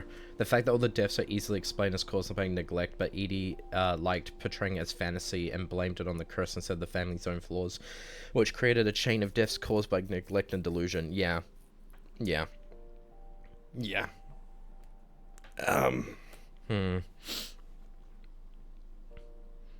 Unfortunately, I don't agree with Edie. I don't think that telling these stories was the right call. The stories themselves perpetrated a lot of the problems within the family. And again, it sounds like a story of generational trauma, where that extended and branched out to everybody here. And Edith was the one to break that curse. And by breaking that curse, that means that the new Finch, the one that is alive at the end, the kid, now they get to live free of that curse. Edie basically detached herself from her own mistakes that led to her family dying. Yes. It just perpetrated the belief that there actually was a curse and affected them all mentally and emotionally. Exactly. And for Milton, I think he ran away, but there's another game that connects to what actually happened on Milton. If you notice in his room, the painting he made in the flipbook there is in his room. I think Milton running away makes sense. That's why we ignore Milton, because he was just a reference. What do you mean he was just a reference? Wait, why does it say 1992 to 2003? Is 2003 the game is The Unfinished Swan, by the way, and one of my favorite games. Wait, what? I'm so confused. He was just a reference the whole time? He's a reference to a different game? Does he not have any, like, actual plot story? Is when they went missing. The devs added Milton as a reference, and when asked about it, said the story is literal. Right, okay.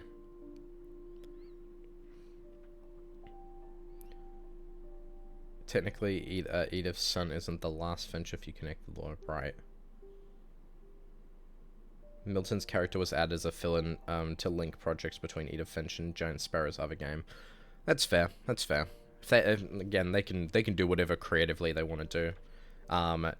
Yeah, I choose to believe the same, Auralia, that it was more of like a, you know, they ran away for a reason, and not just as an empty reference. And it would make sense given everything, like the door and them leaving through the door through their art was them using their creativity and their imagination to escape, like, metaphorically and literally their situation, which I believe Milton became an artist, even if it's considered a dead reference and it doesn't matter. That's how I'm going to choose to interpret it, because it just makes sense. And if they're also not going to say it means anything, then that's just how I'm going to take it. I'm just going to say that Milton chose to leave of their own accord, and use their art as a form of escapism, literally and metaphorically, in order to move on. Just makes sense to me. But yeah, no, that was a beautiful game. God. That was really sad. What's sad was Edith's mum tried to leave Edie's curse by going to India, but then her husband died and she came back with the kids, which is exactly what Edie wanted. Yeah. I heard theories about Milton's death, but I personally prefer he's out there somewhere. I trust your theories. Hydration? Alright.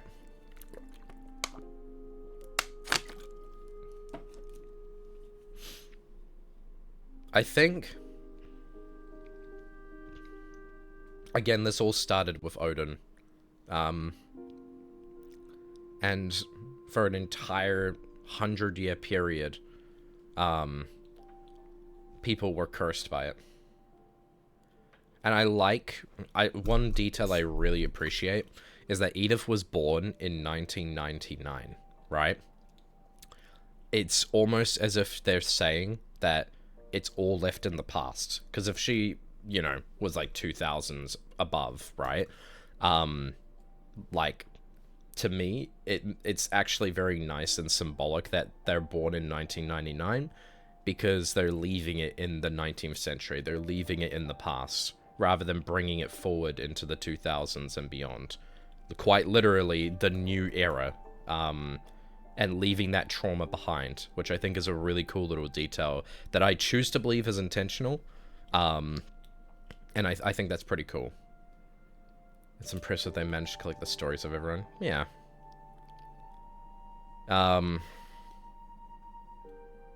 It's, yeah. Shows some families just ignore the existence of mental health issues and how it affects the descendants. Yeah. Yeah, 100%. There is one person I am curious about, Sanjay. We don't really get much information on this person. But you do see some tidbits about them. Gotta love that it shows us some yeah, that's right. Sorry, I already read that. Which is why more families should open up. Yeah. They should. Ah, it's so sad. Does make me wonder why Dawn would ever choose to name Edith after her toxic grandmother. I think, given everything, I think it's very symbolic in a good way that Edith is named after Edie, because they represent the start of a positive narrative, like, you know, chapter in their story. Continuing on their legacy, but in a positive way. Remembering everything but positively and moving on from it. The start and the end, yes. And I think that is very conclusive. This right here, this is all of the trauma right here. Anything beyond it won't be affected by this. And Edith, yeah. Yeah, also, it makes sense that Dawn and Edie's relationship hadn't deteriorated by that point, because I don't think they would have actively, like, as, you know, a mum, done that. Stayed up till 3 AM for the stream, but it was so worth it. See you, Lesbian Spood. Nice to see you. Have a good one. But yeah, no, just... bloody hell, man. Oh, dude. Edie playing off Sven's death as killed by a dragon was already telling of how she handles the tragedies. Yeah. Yeah. Very fantastical. When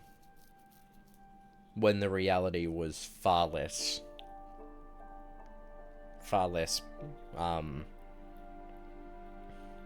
well, yikes, man.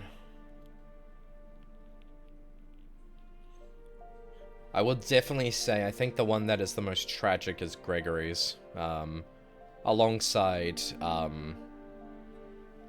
Lewis, man. Those two were really bad. Gregory and Lewis's were really out of their control and more victims of their environment than they were perpetrators. Gus's was unfortunate as well. Molly's was also the same.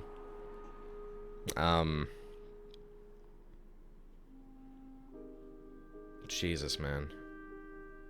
I'm pretty sure the first death was Molly's, which was entirely Edie's fault, which makes sense how she fell into denial like that. Yeah. All of it was neglect.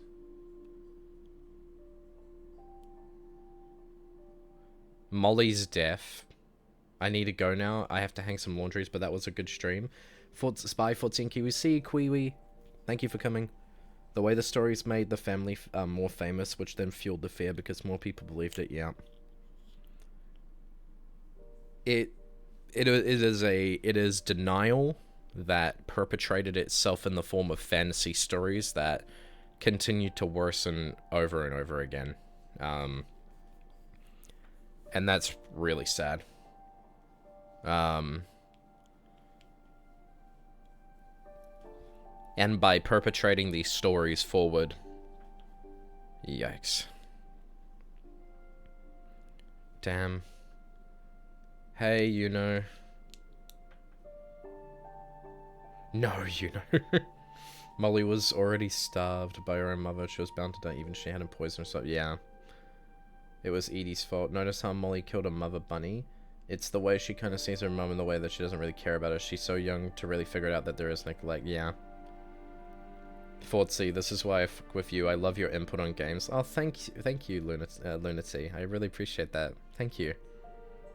I just... I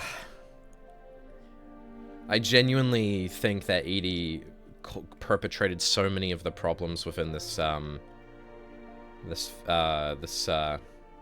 environment. I don't think Molly was fully starved. She was sent to bed without dinner, but I don't think one skipped meal would have killed her. It wasn't starvation. No, but it's clear that Molly was hungry. Whether it was starvation itself or... Yeah, but it's less on the fact of, like, how she died and more the fact that she did die. And then Edie, again, perpetrated it as if the problem was not that she was, you know, responsible for it. She tried to mentally deflect from it and try to blame someone else beyond herself for the problems that she very clearly caused. And blaming other people for things that you do wrong is... yikes. She could have eaten the holly any time, like that was left unsupervised. What do you think was the story that Edie wanted to tell Edith? With the house and everything, I think that by that point, just thinking,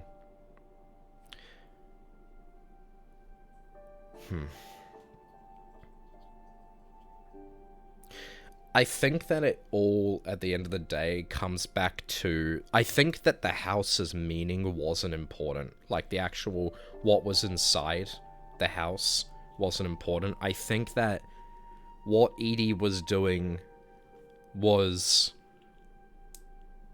someone... She was perpetrating this curse onto Edith further and further because she herself... was, well, she herself was under the belief of these fairy tales. And I don't think that Edie's behavior with Edith was any different. She very much pushed to tell Edith what these problems were. And I think it is true that she does have a right to know, but she needs to be willing to be able to choose that for herself, rather than have it forced onto them. Have a good one, Sherlock. See you later. This is the kind of thing where... how do I say? I think that Edie... she chose... she continued to... perpetrate the story further and further and further. And... I personally believe that Edie was trying to do the same with Edith, guising it that, you know, they have a right to know, but the problem is Edie wasn't considering Edith's feelings in that, in wanting to know, because, again, they're a kid, they're curious, right? And of course they would want to know these things, but as Dawn very much tried to explain, these are problems that have perpetrated the family for a long time, and I think that Edith always had a right to know, but it had to be something Edith would consciously come to a decision for themselves. And I personally think that there was a very layered level of selfishness in Edie's decision, and Edie would perpetrate it however which way Edie wanted to. So if these words were to come out, it needed to be Edith's own discoveries, not the words of Edie. It needed to be Edith's discovery, not Edie's wording to Edith. See you, Chai. Have a good one. Thank you for coming. The problem is that Edie is the reason why all of these people ended up the way that they did, led along by fairy tales and fantasies. Do you like the game so far? So far? Am I not done with it? It was a good game, though. Very good game. You're done? Okay. Okay, cool. No, that was really good.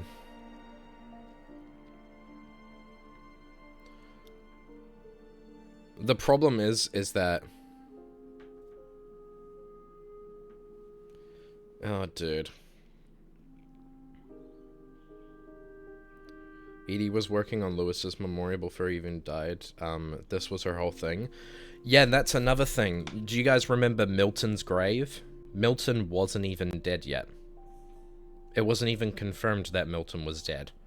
And the fact that the grave was created before the house shows where the priorities in their mentality had lied. And what they really cared about was continuing the curse, because it is what Edie was. It was what she knew. It was her life, essentially. She had created this as a way to live a fantasy out instead of accepting the reality that, you know, because the problem is, do you guys remember at the very beginning that Odin had tried to move their house away, but a curse, quote-unquote, followed them because of the ocean crashing over? The truth is, that was likely just spurred on by Edie, because Edie couldn't move on from it. She couldn't move on from Molly's death, she couldn't move on from Barbara, or Calvin, or Sam, or Walter, or Gregory, or Gus, or Dawn. It had to be turned into something bigger than it was. Sven is a great example of that. And continuing to perpetrate it further, Edie cursed the family through these stories to make them paranoid, to make them insecure, and it all goes back to Odin's death, which Edie, in her young years, did not come to terms with, and that influence over the rest of her generations to follow were toxic. Okay, well, do you like the game? Yes, the game was really good. It was a nice story about generational trauma, and yeah, it was good. I really liked it. Imagine your death is already waiting for you before you even get to live your life. Exactly. If you look, Sam had Dawn when he was only 18. Everybody had to live fast so they wouldn't get to it all. Yeah. That's the problem. You know Fortsy likes it when he starts yapping about the details. Yeah. I just... Edith also had her kid when she was 18. She was pregnant at 17. Yep. Again, and it seems... I don't know if Edith died in childbirth or something, but it seems as if Edith had passed away from the way that it had been described at the very end. And it seems the kid had lived on, but Edith doesn't seem to be there anymore. And the fact that they said that they... We know that they're dead, but it's more about how they died, and I believe it could have been childbirth. It could have been childbirth because, you know, they had a story pre-written and they were so young, they might not have been able to handle it. And maybe they knew this because, yeah, very likely childbirth. Because again, Edith being so young and being 22 months pregnant proves that notion that, again, they had to live their lives quickly because otherwise they wouldn't be able to. The child being what remains of Edith Finch. Exactly. What remains of Edith Finch. The very last scene with the kid. Exactly. So, what this story to me is that Edie is someone who, because of Odin's, well, because of what happened to Odith... Did I just say 22 months? Whoops.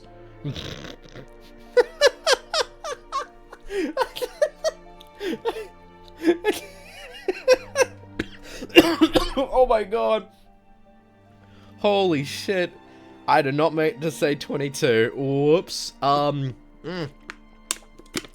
did not say that.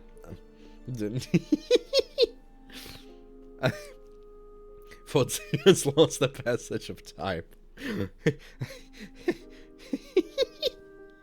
Okay, cool. Anyway, go back to school. But yeah, no, I think I meant to say like 22 weeks or something like that. I don't remember. I think.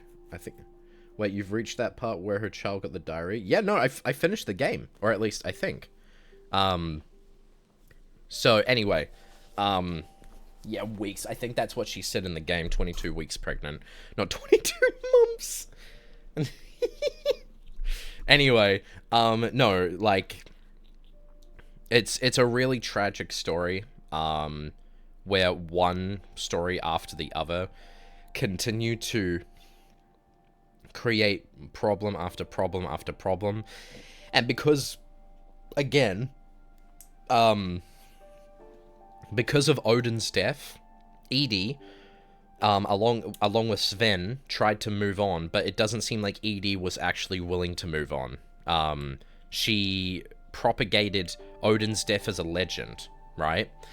Sven, on the meanwhile, ends up dying, and Edie, again, propagates it like it's a legend, like something crazy, like they died making a dragon slide or something way more cooler than it really was. When Molly dies, Molly's death is obviously described to us for their book, but again, part and parcel of the problem is that Edie had propagated Sven and Odin's death to be more grand, and proclaimed a curse. That curse then was something stuck on Molly, Barbara, Calvin, and Sam and Walter that they believed in, and that's something that they never truly got over, and something that cursed them for so long. And then that only continued to worsen when Sam and Dawn and Gus and Gregory were around, and then even worse, what's it called? And then from there with Lewis, Milton, and Edith, right? It's just a consistent and worsening cycle of generational trauma that finally ended with Edith in 1999 with their birth. And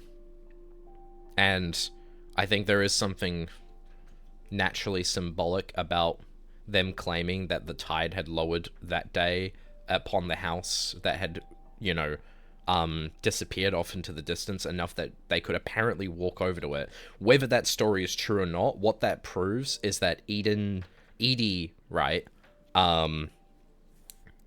Edie saying that they could finally walk to the house and actually approach it was like telling us as the viewer, right? Less that about what they were trying to say to Edie, but more Edie like explaining to us that they were finally able to get to the house and learn about like the truth, or like confront the truth, confront the house that had crashed so many years ago. And maybe what Edie was going to say to Edith was a confession of all of these thoughts.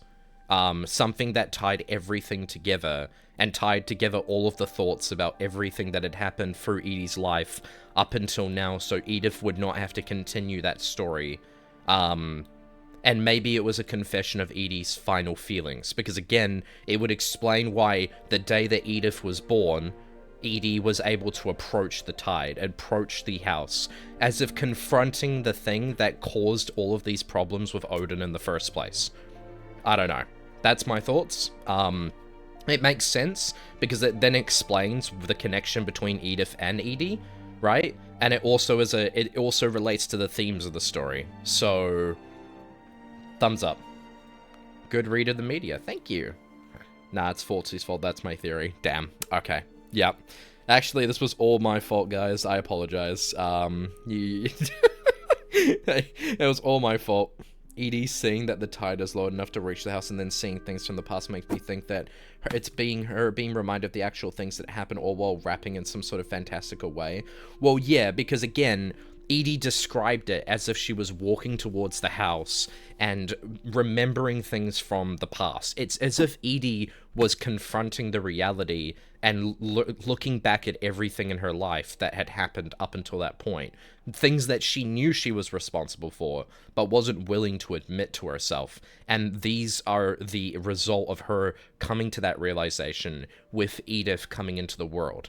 On the day that Edith was born, Edie proclaims they were able to go towards the house. I don't think they literally ever actually walked towards the shore of that building. I think it is symbolic of Edie realizing with Edith's birth and so many people dead, right, before them, I think that Edie realized that they did not want to continue this cycle.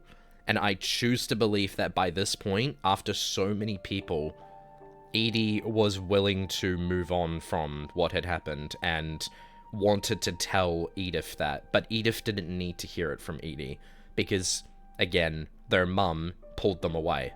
And I choose to believe that Edie did not want them to continue feeling this way. Especially with her being old, and it seems like Edie also refused to leave the house at the end. It's still her legacy at the end of the day. Regardless of what she did or how she feels or how she's changed, Edie still lived with that legacy till the end because it is what she knows. That house is the only thing she knows. And even if she accepts the reality, that is Edie's life. That is where Edie has been their whole life.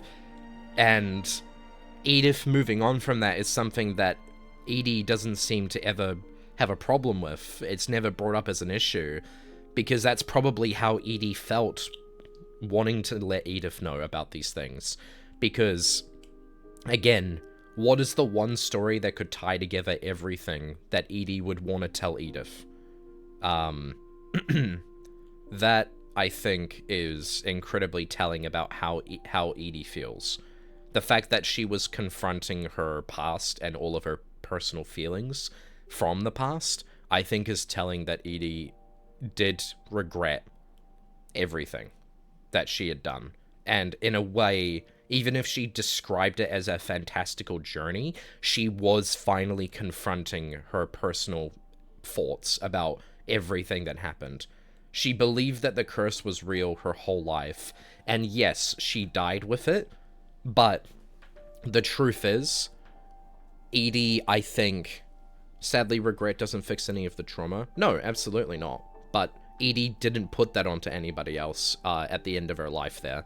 And I believe that the way that they described with Edie's story was them telling us that that Edie was, again, she's still who she is. She is still, you know, the fact that she is, like, the age she is, the life she's lived, it makes sense that Edie would want these stories to be not forgotten, but learnt from.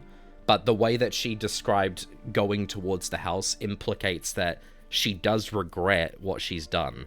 Because going to the house, while it is another fantasy and another story, what's different about this story versus all the others is that it implicates that she's looking back on her life and everything that she's done. And it wasn't about another member, it was about herself, about going back to the past. So to me, it seems more like Edie did regret how she had treated everybody and what she had done. Because I think, again, with Odin, she never confronted that reality.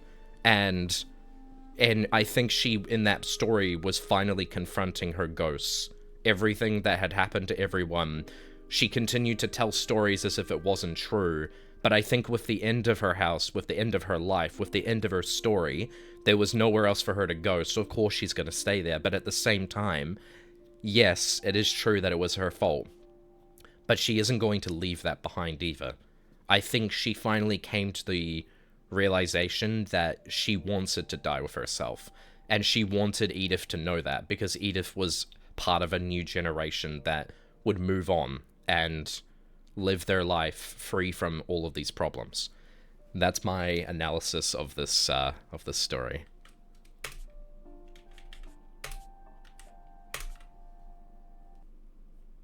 Oh boy. Oh boy. There's something symbolic of Edith's graves being with all the others. Yeah, very good analysis. Thank you. That is pretty much it from me today. Can you replay the fish story? I'm not gonna replay the stories now. I already closed the game, but I am really happy with how that went. That was a lot of fun. Wow. Sorry, Val. I'm really happy with how that went. That was a lot of fun. And it was fun to analyze that piece of media. Are there many videos on that? I don't know how old that game is, but if it's not that old, I might even make like a video about it. That sounds like a fun idea. Val, bro. What the fuck is that decimal on the dono? You know what? Don't Don't worry about it. Oh my god. I can't believe I just watched that and I have to go back to preparing for my reporting. What the fuck, man? I'm sorry. I would love a theory. To be honest, it's less a theory and more an analysis than anything else. About, you know, Edith Finch. Because, like, hydration. Okay. There's no more water in there. Yeah, an interpretation. It is literally just an analysis of, like, the actual story itself. A theory more implicates, like, you know, Milton never actually died. I mean, Milton never ran away. They were there the whole time, watching you in the background, or something like that, you know what I mean? Posture check, yeah, all good. Thank you, thank you. Oh, God. That was good fun, though. That was really good fun. I really enjoyed that. That was a really good story. There's a game theory about this. I'll look into it. I watched a really good video essay on Edith Finch, and it'd be really cool if you did something similar. Okay. The game is still fresh in my mind. It was a really good game. It's a good game that tackles grief. Yeah, absolutely. I think one of the most compelling parts about it was definitely the fact that, like, in my opinion, I do believe that Edie did regret their decisions and their actions based on that little backstory we got at the very end, because otherwise you would have no reason to believe that Edie has changed as a person. But the fact that we did get that at the very end of the story implicates that there is a reason why we're getting that. Please make analysis videos, please. I love when you analyze media, Fortsy. Please, I need this. Okay, I'll look into it. Edith Finch was pretty good. I'd be happy to do a video on it. Oh my god, bro. Thank you for the amazing stream, Fortsy. This game changed me, I'm not gonna lie. Yeah, it's a good game. Thank you for the stream, Fortsy. I hope you have a good rest of your day, and I hope you get better soon. Thank you. Yes, I will try my best. Homework stream? Don't remind me of the homework stream. Isn't that tomorrow? God damn it. Anyway, so yes, we do have, the homework stream tomorrow. I unfortunately can't do a movie night tonight because I am doing, D&D. Unfortunately, it's like on Fridays now. So yes, unfortunately, I can't do a movie night tonight, but I really want to. You said you're good at biology, yes, and now you're saying 22 months pregnant. How's the homework stream gonna go? Okay, it was a mistake, okay? I misunderstood the months versus weeks. Okay, leave me alone. Have fun with D&D. Thank you. You're spared from my homework. It turns out I don't have access. Oh, thank God. Thank the Lord. I submitted something. It may or may not be calculus. I don't know what the fuck calculus is even about. Oh, God. I'm so cooked. Have fun. Thank you, Joanne. Have fun with Grimdor, Fortman, and get well. So thank you, Red. Have fun at D&D. Thank you, Blue. Thanks, guys. You want to know some of the subjects I added for the Kiwi homework? Oh, God. I would rather it be a surprise. I will see tomorrow. Thank you, Mara. Appreciate it. Have fun, D&D. Thank you, Seth. Thank you, guys. Thank you, Natasha. Oh, my God. Oh, my Lord. Have fun in D&D. Thank you, Delexi. Appreciate it. If you guys haven't joined the Discord server, feel free to do so. We all hang out there. It's a lot of fun. You're going to get grade 1 homework, and you got to color in the lines. Yay! I don't even know if I'm going to be able to make it tomorrow. I'm getting such bad FOMO. It's okay, Ninny. It's okay. Kiwi's giving Mr. Fortman homework. He's going to be jack of all trades. I really wanted to make you subdivide boxes in perspective. What the hell does that even mean? Oh my god, bro. Well, regardless, I do need to get going. Thank you guys again for all of your submissions for the homework tomorrow. And I would like to let you all know... Oh, God. Not feeling great. I'd like to let you guys all know, we do have a new sub-goal coming, that we talked about in the stage yesterday, that I'm finally going to be able to pull off. Thank you, Fortsy. Thank you, Turtle. Nice to see you. Hello again. Welcome back. So we're adding a new sub-goal, which is, it's a stupid one. Reciting the entire SpongeBob movie. I will straight up recite the entire SpongeBob movie. For some reason, people want it. So it is going to be a sub-goal now. Okay? It is a new sub-goal. It exists. And I will be reciting the entire SpongeBob... Not the B movie. No, because I know the entire SpongeBob movie script. Like, well, for the most part.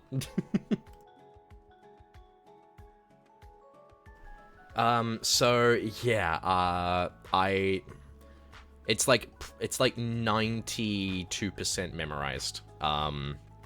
And, yeah, apparently, according to the staff who listened to me recite it for about 40-something minutes, apparently it makes good background noise for locking in, but I have no fucking clue. How locked in? It does? Okay, well, fucking, it did. Yeah, well, see? They can confirm for some reason it fucking works. So, you know what? I'll be reciting the entire script. I'm not claiming the voice acting on it's gonna be, like, fantastic, but I will definitely try. Well, fuck, I need to have that now. That'll be a VOD to revisit, I suppose. No, we're gonna add that as a new sub-goal. And because you Kiwis are crazy, we're probably gonna make it like 1,000 subs. That'll be the next sub-goal after the karaoke. And yeah, that's pretty much it. However, Kiwis lock in. Why are you calling us crazy? Oh, that's great. I might have exams in May, so I need to look in. We're crazy. No, you guys are fine. Hey, Fortsy, look at that TB decided on 1,500. 1,500? Bro, we are a normal amount of crazy. Actually, you know what? While I'm here, let me just update it. Boom.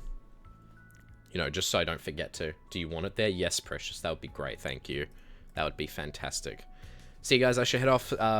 Thank you for the stream, Fortman. See you, Mara. Thank you for coming. Nice to see you again. See you, Mara. Bye-bye. Okay, I guess we're getting the sub-goal updated live. Which is awesome. Thank you, Precious. Appreciate it. Yeah, don't worry about the dono goal, by the way. We have the berries and cream thing there. I apologize. It is a very random little feature. I don't know why there's like a bunch of decimal points on it. Someone was asking about that. I need that berries and cream. The berries and cream, yeah. It's, basically, they're like little, for anyone who doesn't know, if you're like new to the channel, for reference, what that is essentially, basically we have little kiwis. Did that go? It did go, yeah. It worked. Thank you, Precious. It updated. Dear Lord, that is a long way away. I gotta go now, buy kiwis, and thank you for the stream, Fortsy. See you, Leanne. Have a good one. Bye-bye. I wanted to let you guys all know before you all head off that we have an interactive Minecraft stream coming up where you will be able to either dono money, subs, use channel points, so you don't even need to actually like dono to be able to contribute. There will be like, I believe there's a community joint points one as well. There's everything, bits, follows, raids, literally anything that you could do to trigger something on Twitch will be available, and I am going to be in hell because the problem is I don't know what these things are. They have been... Okay, you know. Okay, Joanne. Okay, Witherwings. Okay, everyone. Alright, alright. Thanks. Okay, you don't need to throw the tomatoes yet. You can wait till then. I'm saving my channel points for mates. Oh my god, bro. Do you know the amount of people that have, like, met me for the first time, and they see my VOD, and then they go, why are you in a maid dress? And I'm like, brother, there are people who have met me in my maid outfit, like, Fuki, before they've met me as a normal, like, you know, just Fortsy on an average Tuesday afternoon. Yes, I was one of the... Oh my god, bro. See, that's the thing! They meet me in the maid outfit! You have a nice reputation for it, man. Brother. Maidsy's so cute. Bro, no! Just hit 70k channel point. Oh my god, though. Maidsy is this normal Fuki confirmed. No, it is not! I met you in the commander trip. Let's go. Saving my channel points for a certain voice I want to hear again. That's fair. That is so fair. Maidsy is his natural form. Dude, what the fuck? Ah. Anyway. Let me have a look. So yeah, now we've got the new sub goal, which is 1,500. Dear Lord, I only have 16k in a dream. Vanilla Navy, that's completely fine. I was thinking about playing some Overwatch at some point, and doing more Gamba, about whether we win or lose, so you guys could Gamba points again, because we used to do that a lot, at the beginning.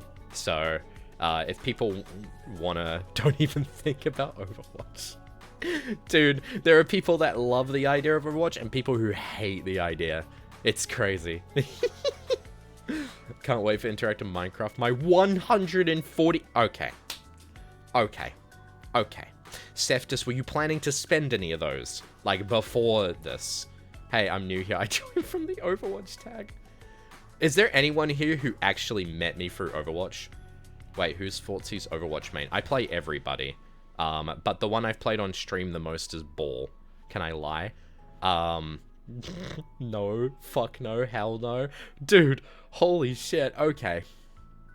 I think someone actually did, if I remember correctly. Yeah, I think there was somebody. I just don't remember who. They met me through Overwatch.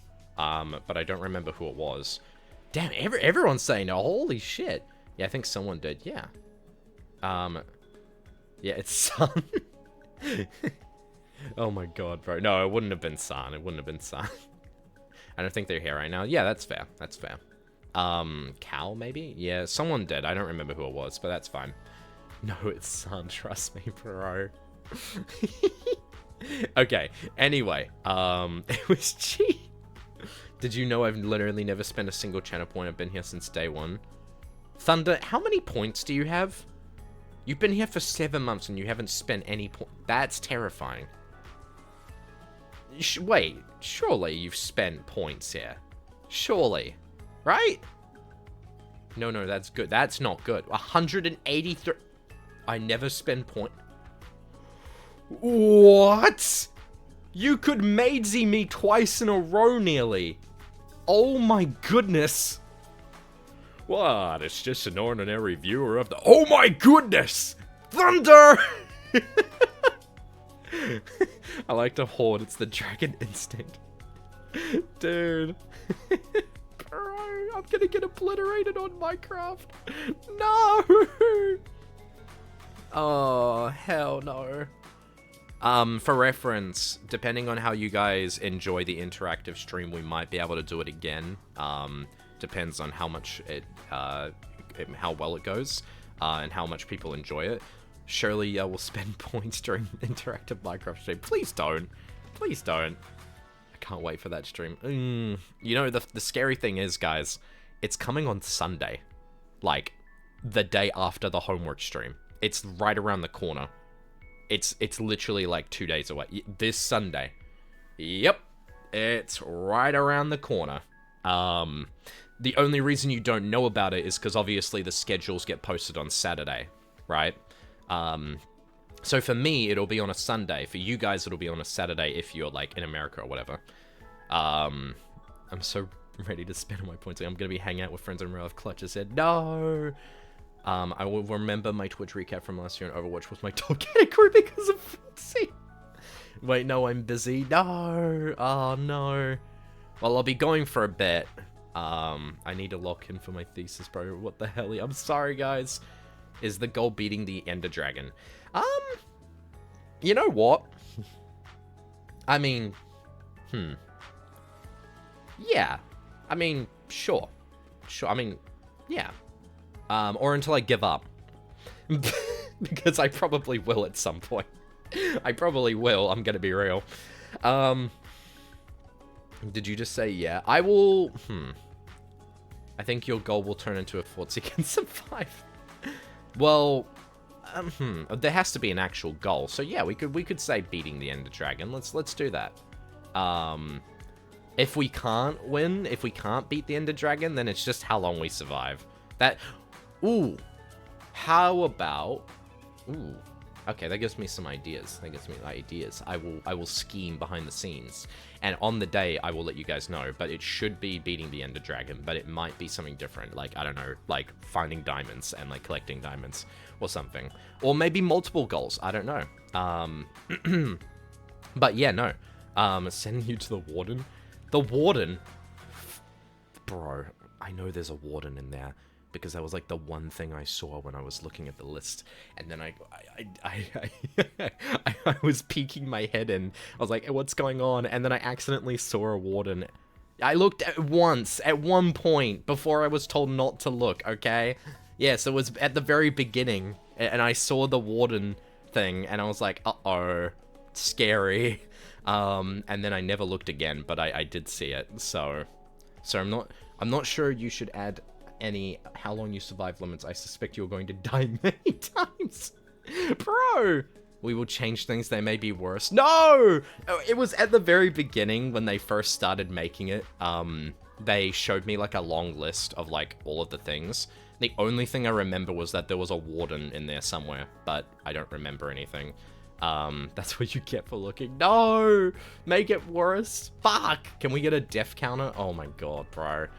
Oh no. We should have a death counter. Oh, crap. It's been spoiled now. No, it hasn't! Well, I mean, I know that there's a warden, but I don't remember how the warden... Like, I don't know if it's like a fucking... a follow or what. Yes, it has. Let's change one specific one. Please don't! No! Make him fight the Witherstorm. I'm good, bro. I'm so fucking good. I'm so good. I don't need to go fighting none of that. Count your day steps, bro. No. Make him fall in powdered snow. Witherstorm 1v1. Bro! Do you remember sub 5 hours for a run or something like that? Ooh. Like, hold on. That gives me ideas. Okay, cool. Make him fight 2k Kiwis. No! And at the end of the hole is a... Bro! No, Fortsy, that's a long time. Sub 5 hours. I will try my best. I will try my best to survive. I don't know how it's gonna go, but we will do our best. we will definitely do our best. Okay. That should pretty much be it from me today. Can we summon the Ender Dragons like you did to Kiwis and Frostpunk? Oh no. He thinks he'll survive. Brother, there's always a chance. Right? Right? There's always a chance. No. Well, there's a chance. There's hopeful chance wherever you go. I don't know. What do you mean, I don't know? You have a chance of surviving for like 5 minutes. Bro, we'll see. You're cooked, bro. It'll be a great show. Dude. We shall see, shall we? Stop believing in yourself is crazy, dude. What do you mean, stop believing in yourself? That's horrible. Good luck. Thank you, Hashi. That's nicer. That's a nicer way to put it. The unbelief fairy. Okay. Alright. Anyway, I'm gonna go now because I gotta go do stuff and not get killed and not get bad luck thrown at me at every turn. I'm gonna go. Thank you guys for coming to the stream. I appreciate it. Thank you guys for being here. And I will talk to all of you guys later. So thank you guys. Take care. And I will see all of you at the next stream tomorrow, the homework stream. Have a good one, everyone. Take care and bye.